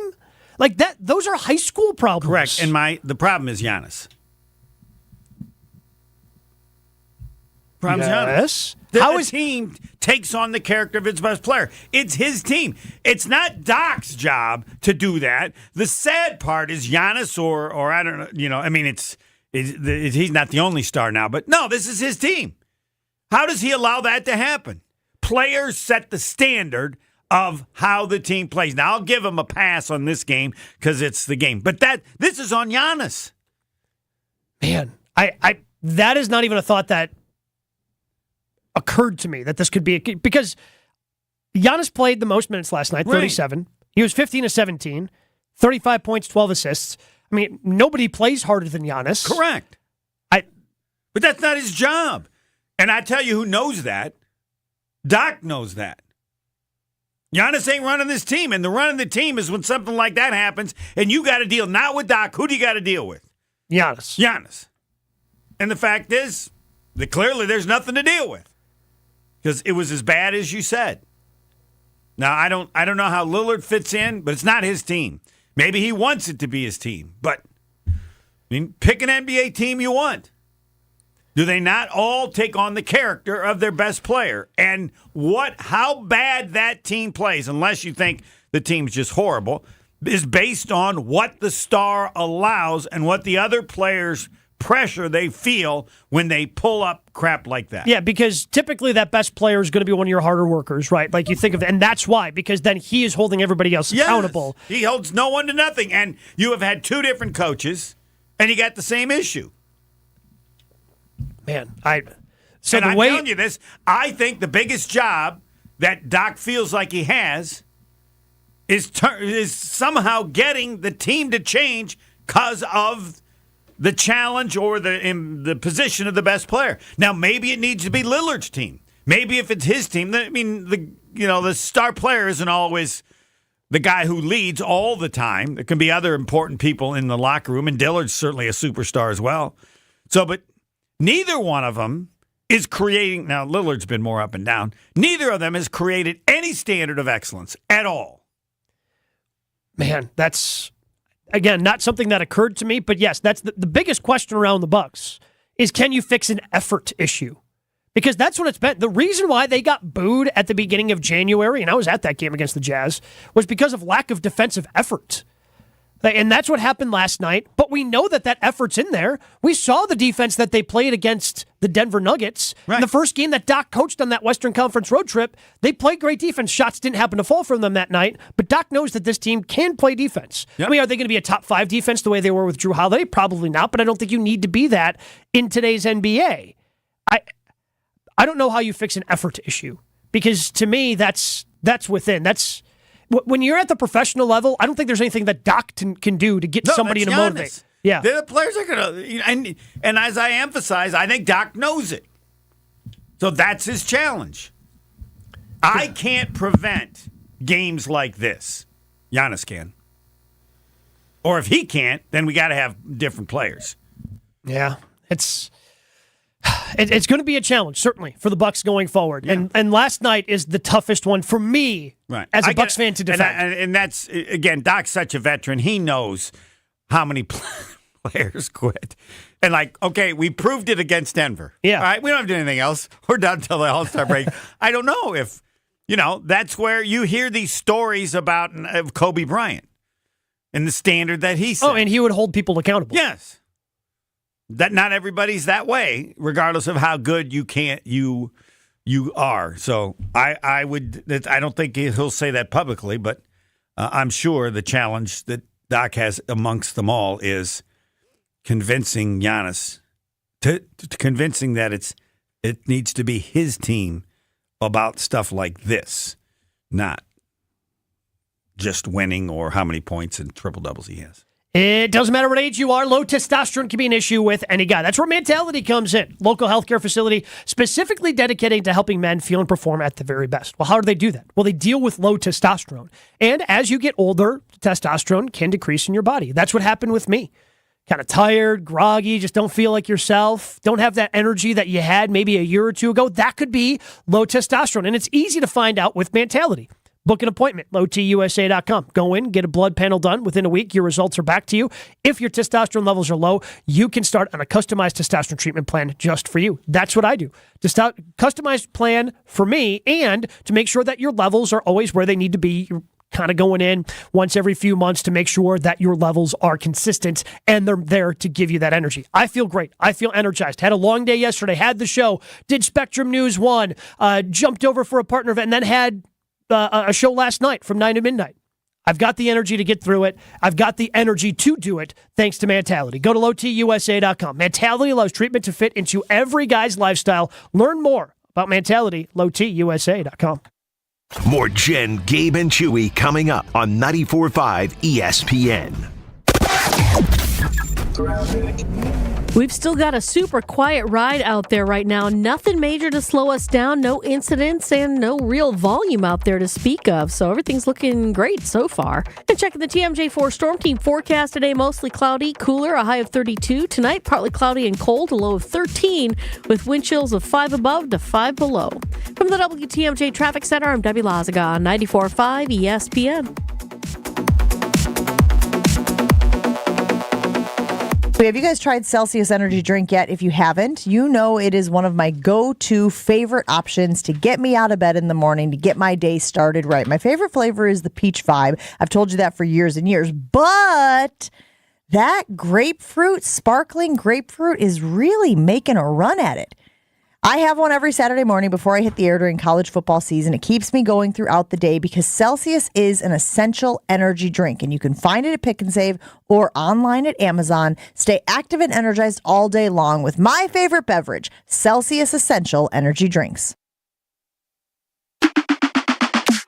The countdown to opening day is on. Get your tickets for an action-packed 2024 Brewers season now. That's any game you want, any way you want. All season, featuring brand new giveaways, brand new theme nights and community nights, can't miss ticket deals, and all the season's best Brewers action. Make sure you're here for every moment. Check out the complete schedule and grab your seats now at brewers.com/tickets.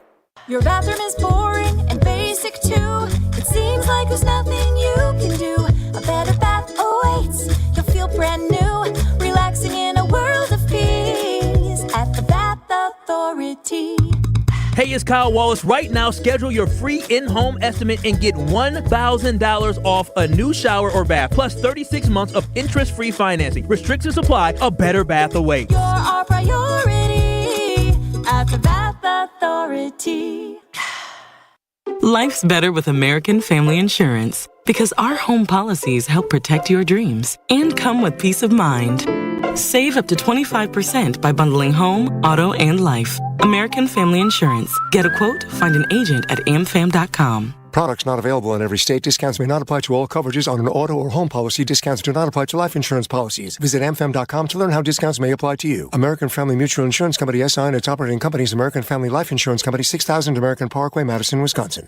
This is Jen, Gabe, and Chewy. There's a lot of sodas now that are prebiotic sodas They as don't well. work. They're called poop. Well, No, they're really called poop, I think. You buy them on Amazon. I thought you were going to stop talking. You got a lot of rust in you. You know that? On 94.5 ESPN.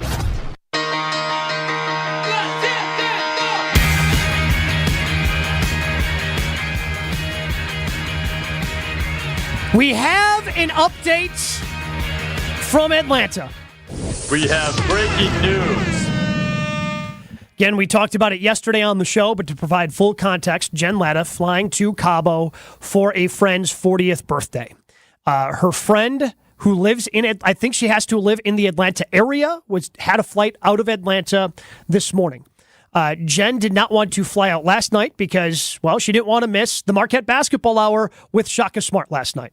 Did not want to miss that before the big game coming up against UConn tomorrow. Homer, of course, will be on the call for that. So she decided to fly out very early this morning. The only problem was her flight scheduled to land after the gates closed of her connecting flight. Delta would not let her make that flight or that connection by buying it together, had to purchase both flights separately. She decided to take the risk because she wanted to be on that flight with her friend. She was doing a lot of work yesterday, trying to figure out if it was even possible, decided to take the risk. Her flight apparently landed early. She got the plane train, apparently was able to time that out correctly. And her friend did tell her, did tell the flight attendants or whoever, the gate agent, that she was coming. So Jen did make it. She has sent us a picture on the flight to Cabo. Looks like some sort of drink in hand. I don't know If that's a Bloody Mary, I don't know what that is. It reads as Bloody Mary. Yeah, it looks like Bloody Mary to me. I was to apologize to her, and the lesson I learned is don't bet against VIP. So that will not happen again. So she made it. Chewy and I told her there was no chance, and I think she was pretty nervous. Well, I want to know. I don't need to know them publicly, but I want to. I've not thought of doing that. Yeah, and I will consider, but. Depends on how important the VIP is. So it seems like she didn't really have to pull many strings. I'm reading here, no negotiating. Yep. First flight in. Well, early. I mean, your friend telling him, "Hey, they're coming." Yes. There's that's a little negotiation. Plane train there, but girlfriend told them I was coming. So I mean, maybe they kept it open for a couple minutes, but if you have a flight in early and someone's saying, "Hey, they're on their way," yeah. No way. Key number one was flight in early. Yes. Like if that flight got delayed at all for like a de-icing or anything here, she's correct. Well, the she's other screwed. thing, when you have people they wait for, usually it's a group or they're different flights. There's no one else but her trying to make that second flight. Yes, I can guarantee you there was nobody else on her flight from Milwaukee trying to get on that flight and from you have Cabo. 5 people, they wait for this person on this flight or this person on this one. It made someone go, wait for her. That flight didn't. But, the amazing part to me is that they must have gotten to a gate right away, so where it worked. Despite, again, she had a bit of a setback because they did change the gate, so she had a plan that she had concocted on the airplane. Like, she sent us a screenshot of her scrolling through, so she took like a video screenshot of a map of the Atlanta airport. Like, I can go from here to here to here. Like, she had this whole thing meticulously planned out. And despite the gate change at the last moment from the plane arriving, she was able to get to her flight and now gets to enjoy her vacation. Do you, if you have a connecting flight, and obviously you're not typically connecting on flights that they don't allow connections, but even if I have a quick one, say it's a half hour, I plan out I know where I'm going. I never get out of the airport and just start guessing. I mean, but you don't have to guess. Like, there are signs pointing you everywhere in an airport. You can read a sign wrong. You can get caught up. You can accidentally walk past. I like to map my path. Same thing with the map. Like, maybe you can read the map wrong. Like, I don't think that's a foolproof method but I either. like to plan. No, I don't. Like, if I got a connecting flight, I know, okay, I'll just follow this sign and try to get there. Let's see. No, if it's real, I mean, I'm just like you, Gabe. There's no need to have to worry about it. But if it's, I'm confident in my ability to read. The ones that I've had, that if it's in Atlanta, or if it's less than 45 minutes or an hour, I'm gonna, figure out the gate and ask them the gates because you never know. And that's because I'm expecting a delay. But I'm not VIP, so unbelievable. She was able to. Again, congrats to Jen. I'm sure she'll have the story when she returns on Tuesday when she's back because she's going to be in Cabo for a long weekend for her friend's 40th birthday. And the good news is now she can, the reason why she wanted to do this is because her friend had provided transportation if you were able to get to Cabo around noon, and that's what's happening. So now she can get on that transportation, doesn't have to worry about anything. All the stress, and now you don't have to worry about anything. And it's not that far. 4 hours, 41 minutes. It's not that long. Not like you're going to Hawaii or somewhere. No, that's true. But, 4 hours, 41 minutes is still. All right. It's a pretty long flight. Anything over 4 hours, you start. Longer than I want to be on a flight. Yeah. Like Vegas, I've got Vegas coming up in March. Like, that's a 4-hour flight. Uh-huh. And that's about right. Yeah. But you start getting longer than that, you start getting a little antsy. But one of the flights, again, I'm excited because coming up here in October, we're going to be hopping on some planes. Myself, Stephen Watson, we're going over to Scotland. That's right. We are taking On the Tee to Scotland. So golf lovers, listen up. If this is a trip you've always wanted to take, this is your opportunity to take it.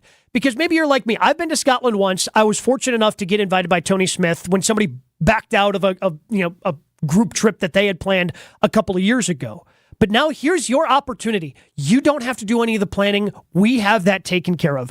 Jump on a plane, get over to Scotland, play some historic courses with myself and Stephen Watson and the group from On the Tee, like Dumbarton Links, Carnoustie, Kingsbarns, Jubilee, New Course, Castle Course, just some of the courses that we're going to have the opportunity to play over in Scotland. And this package includes green fees, lodging, transportation, and more. Only a limited amount of spots are available, so sign up right now. And for more information, you can get our entire itinerary of where we're staying, why we're staying at certain places. Just text the word golf right now, GOLF, right now to the ESPN Milwaukee Talk and Text line, 800-990-3776. That's golf to 800-990-3776. Join On the Tee in Scotland this October. Hope to see you there. Jen, Gabe, and Chewy are back after this on 94.5 ESPN. It is still a quiet ride across the area. No major incidents up on the board. We've got super light volume, no delays really to speak of, so everything is looking pretty good. And checking the TMJ4 Storm Team forecast today, mostly cloudy, cooler, a high of 32. Tonight, partly cloudy and cold, a low of 13, with wind chills of 5 above to 5 below. From the WTMJ Traffic Center, I'm Debbie Lazaga on 94.5 ESPN.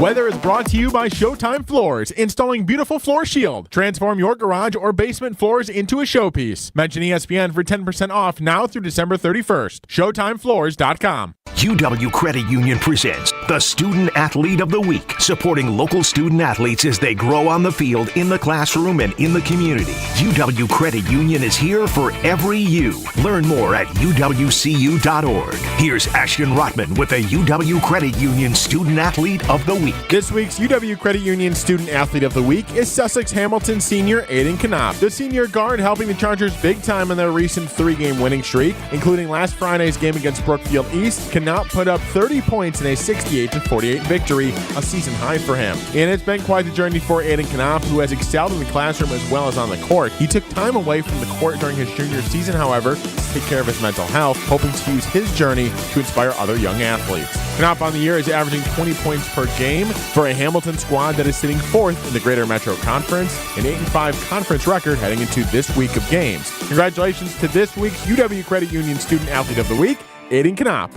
Here in Wisconsin, one name is synonymous with fantastic frozen pizza, Palermo's. For almost 60 years, Palermo's has focused on feeding Wisconsin families. And though Palermo's has grown a lot since 1964, they're still family-owned. They're still proud to call Milwaukee home. And they're still committed to making the best frozen pizza possible. From their new and improved rising crust pizzas to their guilt-free Primo thin pies, Palermo's has a delicious slice for every appetite. Find Palermo's in your local grocer's freezer food aisle. Palermo's, flavor is our family's business. Bucks fans, join us for our 414 All Nights, a celebration of our diverse fan base where we showcase fan stories and highlight their unique and impactful contributions to our community. Come for the amazing Bucks basketball action. Stay for the recognition of our amazing fan base at our 414 All Nights, where diversity is embraced and every fan is celebrated. Go to bucks.com/impact for dates and details.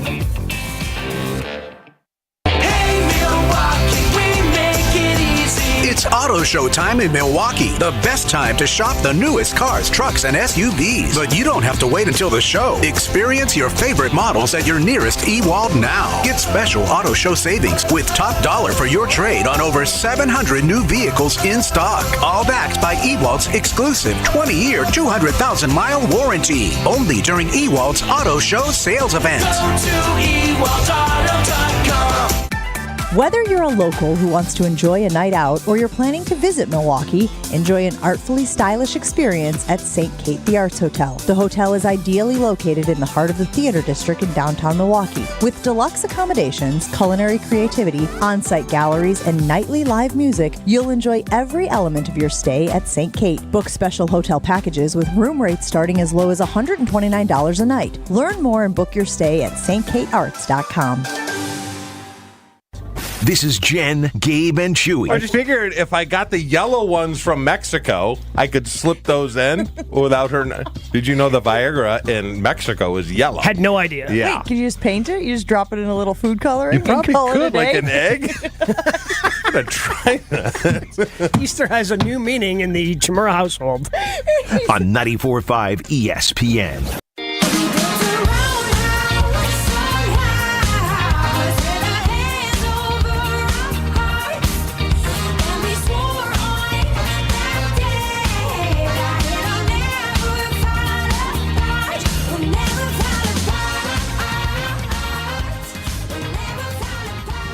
Again, if you're just joining the show, Jen Latta made her flight.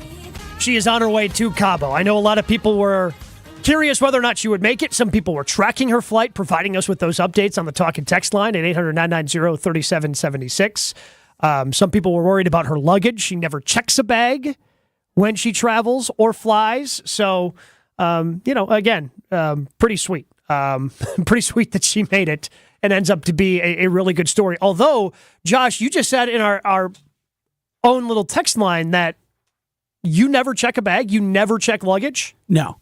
I will go move heaven and earth just to have a carry-on because it's just an added factor of things that can go wrong. Now, if you're going out of the country, say Scotland for a golf trip, I understand checking a bag. You're going to be there a while. Yeah. You're going to need a lot of different pairs of clothes, but I've gone as far as just doing laundry one of the nights that I'm there and re-wearing what I wore earlier in the trip because your life is just so much easier without a checked bag. Yeah, so like I'm flying to Vegas. I am checking. Well, I have to check my golf clubs. Yeah. So at that point, I just check another bag. Because, at that point, like I've got to sit there and wait for the other bag anyway. So I check the other bag that has all my clothes in it. Yeah, good choice. Because right. I also... do you know what I do? The one thing I can't... I put my clothes in my golf bag. Oh, yeah. A lot of people will do that. You know, put your shoes, everything in there. You can also do the because they have the carrying case, basically. You can just fit all their stuff in there. Yeah, like some of them have like a spot for your shoes. Yeah. Because the one thing I can't stand is when somebody's trying to jam something into the overhead compartment that clearly doesn't fit. Yeah. It's like, what are we doing here? Yeah, oh yeah. Carry-on bags have gotten extremely large. They're just not meant to go up there. I have a normal sized one that is the average one you see most people carrying. Yeah. And if it doesn't fit in there, I can't take it. It's that simple to me. and that's how simple it should be for everybody else. But earlier this week on Greeny, Mike Greenberg, this video was making its rounds. I know we posted it on social accounts for ESPN Milwaukee, ESPN Madison. But Mike Greenberg had some high praise for the Green Bay Packers. And here's what he had to say about the green and gold heading into 2024. I have a feeling about these Packers. Second half of this season, Jordan Love was as good as any quarterback in the entire NFL with the exception of no one. He went into Detroit and beat the living daylights out of the Lions in their own building on Thanksgiving. He went into Dallas and humiliated the Cowboys in their own building in the playoffs. And you know what? He had San Francisco dead to rights the next week. And he did it in his first season as a starter, essentially his first season, with as young an offense as there is in the entire NFL. They're going to get better and better. If I had to pick a sneaky flyer to represent the NFC in the Super Bowl next year, I would go to Green Bay. You buying that, Homer? They're not going to be a sneaky flyer. They're going to be a flyer. I mean, no one knows if they're going to make the Super Bowl, but I like to. They're a player. People expect them to be a player. Will they win the division? Could. But Bulaga said that when he plays every year, he thought the key was to make the NFC Championship game. And I would think that that's the standard for this team, or the belief. So it's everything changes because they're not the team that nobody expected. And so we'll also see how teams adjust in the second year and what they try to do against Jordan Love. But yeah, that's further than I would go, but they're going to be a very popular team, many stating exactly what Greeny did. Winning the division is, to me, for this team at this point, pretty important. I understand the one Super Bowl they won with Aaron Rodgers. They were a wild card. That doesn't happen all that often. That's the anomaly. Having at least one home game would go a long ways, because this is still, despite the experience that they gained this postseason and at the end of the season, this is still a really young team. And to win 3 road games to get to a Super Bowl would be tough. So to me, first thing on the checklist, it goes back to the old Mike McCarthy list of things we want to accomplish this year. Number one on that list every year is win the division. Win the division, win double-digit games, then look up and see where you are.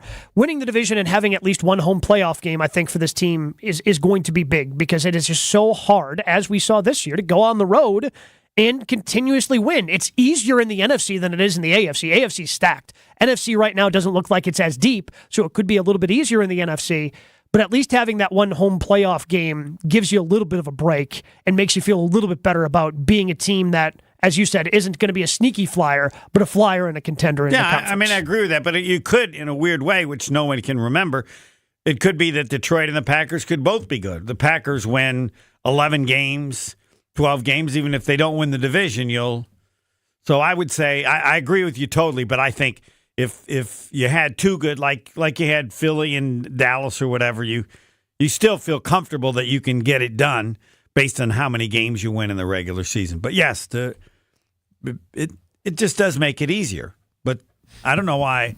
Who's good in the NFC? I mean, the 49ers are good. Correct.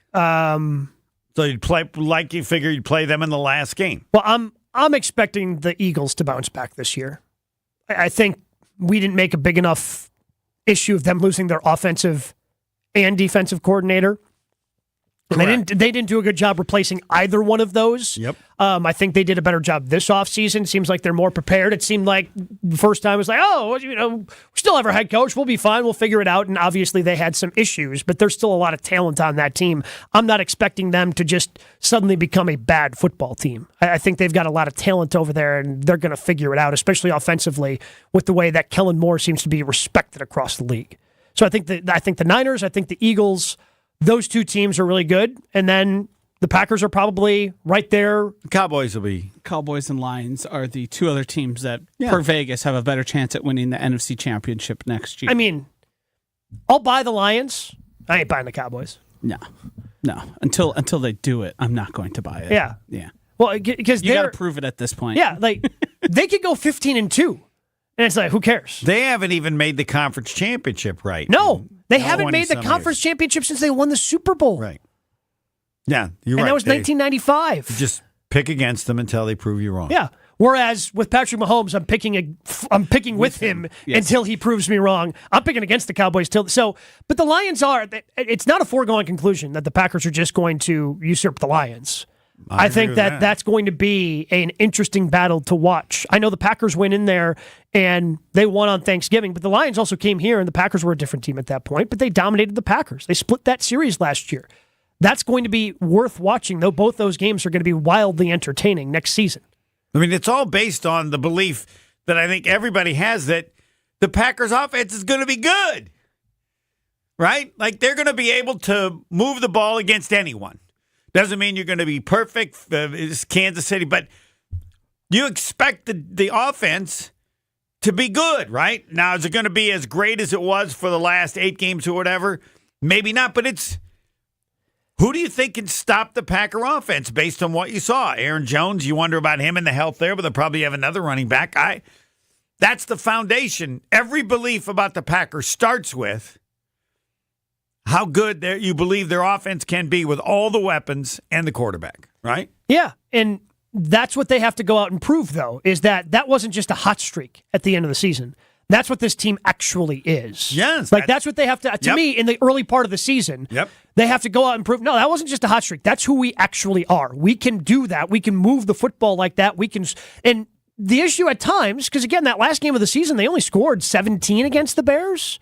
Despite moving the ball as well as they did, correct, they have to be able to finish off those drives. So red zone production, I think, is where they can really take a step forward with this team and just becoming a more efficient offense than they were even during the hot streak at the end of the season. I think what they proved at the end of last season is they have the requisite talent to be one of those top 3 to 5 offenses. Mm-hmm. And it really comes down to, does Matt LaFleur have the game plan necessary? Because we've seen him.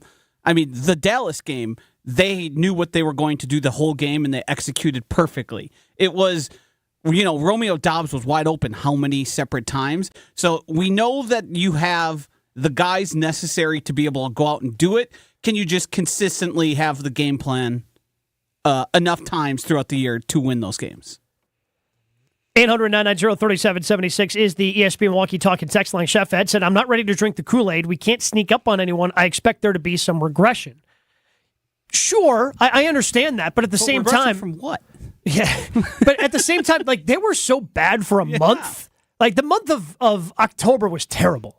They couldn't bad. get a first down until late in the first half of the game. No, it was so bad. So even if they regress from what they were at the end of the year, like they're going to be better at the beginning of the year to kind of level all that out. And you're still going to have bad games, but I expect them to be top 5 in points scored. That's where I think they should be. Yeah, and the schedule is going to be a little bit tougher because now you're playing the second place schedule versus the third place schedule. 6, I'll take 6. Yeah, probably take. But they're going to be right around there. They should be. Yes. For a game they have and bad games they have, they should be having other games where they put up 30. Yeah, and that's the exciting part is that so many of those picks were able to hit. Now you hope that some of them can continue to elevate. Some of them continue. That's not to say they don't have holes this offseason, but I think the exciting part, to your point, that everybody's looking at, the reason why Greeny's excited about this team, the reason that this is going to be a team that is talked about this offseason on the national level is because of how good that offense can be when you're that young and you're able to find a way to produce the way they did. I mean, it was the youngest team in the league. And you have so many options. Who would have thought they could have done what they did with Watson being hurt so much? Or there are just so many options. So somebody can disappoint, somebody can underwhelm, but there seem to be other options where that person filling in could be almost as good at tight end. 800-990-3776. Let's throw out to Steve in Waukesha. Steve, you're on Jen, Gabe, and Chewy with our cousin sub of the day, Homer. Good morning. This is only half tongue-in-cheek, but did I miss something? Is the sophomore jinx no longer present? And isn't anybody counting last year or last season as the first for Jordan, and he may be due for that? I mean, the sophomore slump is real for some players, but it's not real for others. Like, you take a look at some of the really good players in the league, like I don't think Jamar Chase, Joe Burrow really suffered that sophomore slump. Some guys take a step forward. Now, could you say Christian Watson had a sophomore slump because of the injuries and whatnot that he had? Sure. And I'm not expecting all 5 of the guys, when you fold in Bo Melton to that group of wide receivers that they have, to continue just to ascend to this spectacular level. I mean, some guys are probably going to fall. Maybe this is the height for some of them, but maybe Dontavian Wicks still has more room to grow and Jaden Reed staying. I'm not sure. But the fact that you have 4 or 5 guys that you feel really good about, chances are at least one of them is going to be able to elevate their game and continue to grow. And I think the sophomore jinx that everybody looks at first has to do with quarterbacks. A quarterback has a good. Can they do it again? And you can look at all the numbers, but it looks pretty good when you play as he did. Some have underwhelmed after the first year, but can he be as good? And the answer is yeah. I think people think he can be as good. Because he had so many bad games, and he still had good numbers. Yeah, he still had really good numbers. Right. I don't think the sophomore slump exists for good players. I think it's that simple. I think the sophomore slumps that we see are typically guys who come in, light the league on fire, and that's kind of the last you hear of them. Sure. That's kind of what I think of it. I don't think Jordan Love fits into that. How do you decide which group they're in? Huh? How do you decide which group they're in? I think it's like a level of play and the way they do it. I think you see that come from a lot of players who luck is on their side. They have fortunate bounces, and it's guys who get catapulted above what their team won and the success they had. Like this, Jordan Love went in, dominated the Cowboys in a playoff game on the road, and then had the eventual Super Bowl loser on the ropes for 3.5 quarters of a football game. I think that's different than a guy coming in and being a good story. Yeah. No, I would agree with that. And that's not to say that at the beginning of next season, Jordan might get off to a slow start. Right. Because defenses are doing something different. But I have confidence, given the adversity that he's already kind of gone through. And that's not even saying like sitting behind Aaron Rodgers was adversity. I'm talking about the way he played in the first 7 games of the season. I'm talking about that he can make the requisite adjustments if teams are changing what they do against him. I think that he's smart enough, he can read defenses enough that he's going to be able to, they're taking this way? Okay, I can go to this now. And because you have so many weapons, and he has confidence in all of those weapons, I think that makes it easier to make those adjustments. They're taking away Christian Watson. Here's Dontavian Wicks on a backside slant. And I know he's going to be open because the safety rotated over here. I just don't. I haven't seen any. Maybe it'll come out before the start of the next season. This list of plays where you say, now this is what caused the greatest problem for Jordan Love, and if it comes out fine, but it's not been to the point where people are saying it right away. No. Yeah, he did this, but with Jordan Love to this point, there is no but. Correct. I forget what the game was. It was late in the season, but Jordan Love recognized a zero blitz and checked the pressure to his face because he knew he was going to be able to beat it with the coverage they gave him. Like, that's not a guy that's like, you remember Jared Goff and how basically New England put a bunch of pressure on him with the Rams because they would show a coverage because Sean McVay would tell him 3 points. Yeah. And then they would switch it up and he had no idea what he was watching. Jordan Love knows what's going on out there and he's making plays to beat what he's seeing. Yeah, because, I mean, those Rams teams with Goff famously would try to get to the line with more than 15 seconds left because 15 seconds is when that earpiece in your helmet goes out. So if you got to the line of scrimmage with 20 seconds left, that's 5 seconds of Sean McVay being able to give Goff more information. But if you switch it up late after that, then you would kind of get lost, and that's what happened when they scored 3 points in the Super Bowl against them. He only has one play I'll never understand. I hope I get a chance to ask him. Who? Jordan Love. First down. I'll never understand it unless he tells me I lost track of the downs. It's one of the worst plays ever made in a clutch playoff situation. I mean, the ball didn't come out of his hand the way he wanted, clearly. But you looked. There was nothing there. No, but when you've been able to do it, because he got away with it a couple of times. The last touchdown he threw against Dallas, I mean, it wasn't of that length in terms of the distance of the throw, but he rolled right through back across his body, bunch of traffic, was able to fit it into a tight window that I don't think anybody else really saw. The only reason you attempt that throw, same thing we lived through with Brett Favre. No. The only reason the way you attempt to throw like that is because you can make it. No, not on first down. Brett Favre did it once on first down after 4th and 26, and that was because he and the wide receiver didn't realize they were. No, I'll never understand it. How many times have we heard this from players?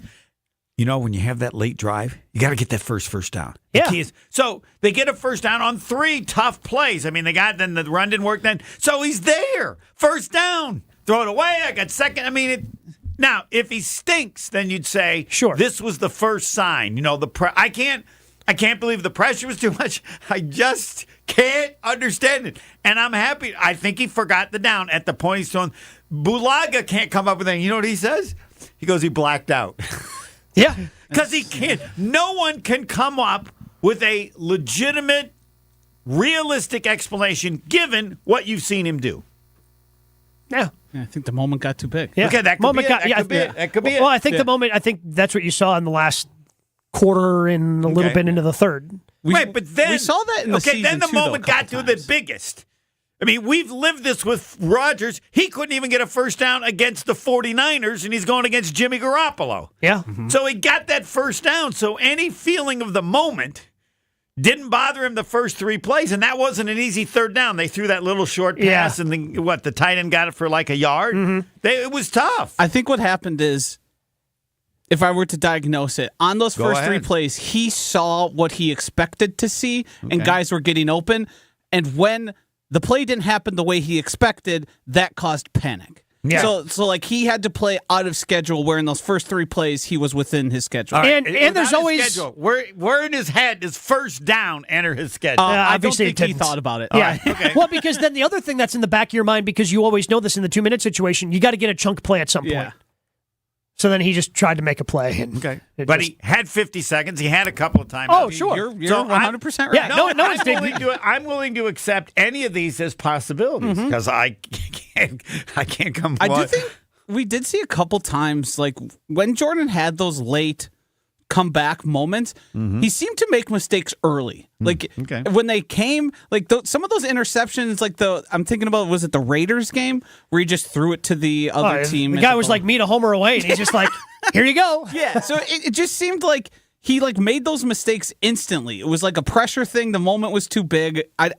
I don't think it's going to be a career-long issue. No. I think you kind of learn. No, you learn. That's why you go through it and you hard. learn. Because I think it's not. It's easy. It would be easy to say, hey, don't do that. We've seen this, and now the moment got too much of him. But that doesn't fit to the observation of the last half of the season, and I would emphasize that the start of that drive. Yeah, the encouraging thing is I think that's not going to be an issue because every other issue that he kind of showed early in the season, he solved. He grew and learned from. Yep. So I think this is just going to be another moment where he can the opportunity to learn and grow. Palermo's Pizza is always helping me out, and they're helping me out. Lent season is upon us. We had Ash Wednesday this past Wednesday. But what I love about Palermo's is now if I'm, I can't eat meat as a Catholic on Friday, and Palermo's has so many different brands. I can have so many different types of cheese pizza ready to go in my freezer, ready to eat. Whether we're talking about Palermo's, Urban Pie. They've got a really good margarita pizza there, by the way, with Urban Pie. Connie's, Surfer Boy, Screamin' Sicilian. You have different types of cheese pizza waiting for you in your freezer if you're like me. Or maybe, you're just looking for a great frozen pizza. You can always rely on Palermo's because with all the different brands under that Palermo's umbrella, they're sure to have a pizza for whatever your taste or your family's taste is. You can find all the different brands of Palermo's in the frozen food aisle of your local grocery store. Palermo's. It's Wisconsin's hometown pizza. Never miss out on a second of the show. Find Jen, Gabe, and Chewy on Spotify, Apple, or wherever you get your podcasts with Wisconsin On Demand. Sponsored by Celsius Essential Energy Drink. You know what makes me happy? My wife being happy. That's why I go to the Jewelry Center. You know who would know how many people get engaged on Valentine's Day? The dancing machine. Let's be honest. Most guys don't have a clue when it comes to buying jewelry. Gabe's one of the smart ones. He got the engagement ring and the wedding bands from the Jewelry Center for his wedding last year. They also do in-house repairs for watches and other fine jewelry like my championship ring when it needs work. I know where I'll be taking it to the Jewelry Center. They have 3 locations to stop into: Greenfield, Brookfield, and Burlington. And if my wife can't tag along, she can just text me a picture of what she wants. The Jewelry Center can custom create any piece from just a photo. I'm living proof. Happy wife, happy life. The Jewelry Center will make it happen. Brookfield, Greenfield, and Burlington, and online at shoptjc.com. Q Club of Wisconsin is the hangout spot for watching sports, playing games, and having some drinks. Mike, what do you have going on over there? We have so much going on. We're the place to be for basketball season with TVs everywhere. Book a party in our VIP room, which includes a private pool table, 2 shuffleboard tables, and 4 dartboards. Sign up for summer bocce leagues now before they fill up. And of course, we've got our fish fry on Wednesdays and Fridays where we pile it high. All happening at the Q Club of Wisconsin, North Grandview Boulevard in Waukesha. Check out QClubofWisconsin.com. Hi everyone, John Miller here from PDS, a converged company. PDS has been providing technology solutions and transforming IT for area companies for over 30 years. Today, we are helping organizations integrate digital workplace strategies that are giving today's worker the true ability to work from anywhere as they balance work and life both securely and productively. And as HP's largest partner in the area, our combined solutions have never been more important. If you're struggling with this, know we stand ready to help. From ideation to transformation, we can help you evolve your work from anywhere strategy. Learn more at pdsit.net. Right now, the prices of diamonds are probably the lowest we'll see in our lifetime. Diamond prices are low, low, low. Here's why. It was hard to meet new people during COVID. When a person meets their soulmate, they usually get engaged about 39 months later. People started dating again only about 36 months ago. Most of the people who got engaged during COVID or immediately after COVID were already in a relationship before the COVID lockdown began. The Wall Street Journal even published a story about all of this. Low sales of engagement rings created a worldwide oversupply of diamonds. But now, engagement ring sales are beginning to pick up again. By the end of next spring, this temporary oversupply will be gone. And diamond prices will start climbing like crazy. If you ever wanted to own a big diamond, this is the year to do it. Find the Kesslers nearest you at KesslersDiamonds.com. If you want to own a big diamond, the time is now. You're listening to Jen, Gabe, and Chewy. Thesaurus What's a click below dumb? You. No. That's fine. Whoa. No, that's what I was Good one. getting Good at. pop. Good pop. Whoa. I know. Unnecessary. I'm not dumb. I'm one click below dumb. We need to find out what that word is. Don't you want to be one click above dumb? Oh, that's right. I'm one click above. On 94.5 ESPN.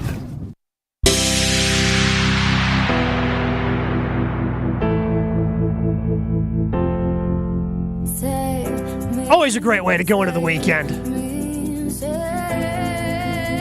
This is a song I know. You're a big music guy, Homer. This song, I'm sure, really gets the blood pumping. Yeah. Gets you excited from number 1 UConn versus number 4 Marquette tomorrow. I'm still trying to figure out the numbers as far away Caitlin Clark shoots. I mean, because it was 40 feet. I've never seen shots like that.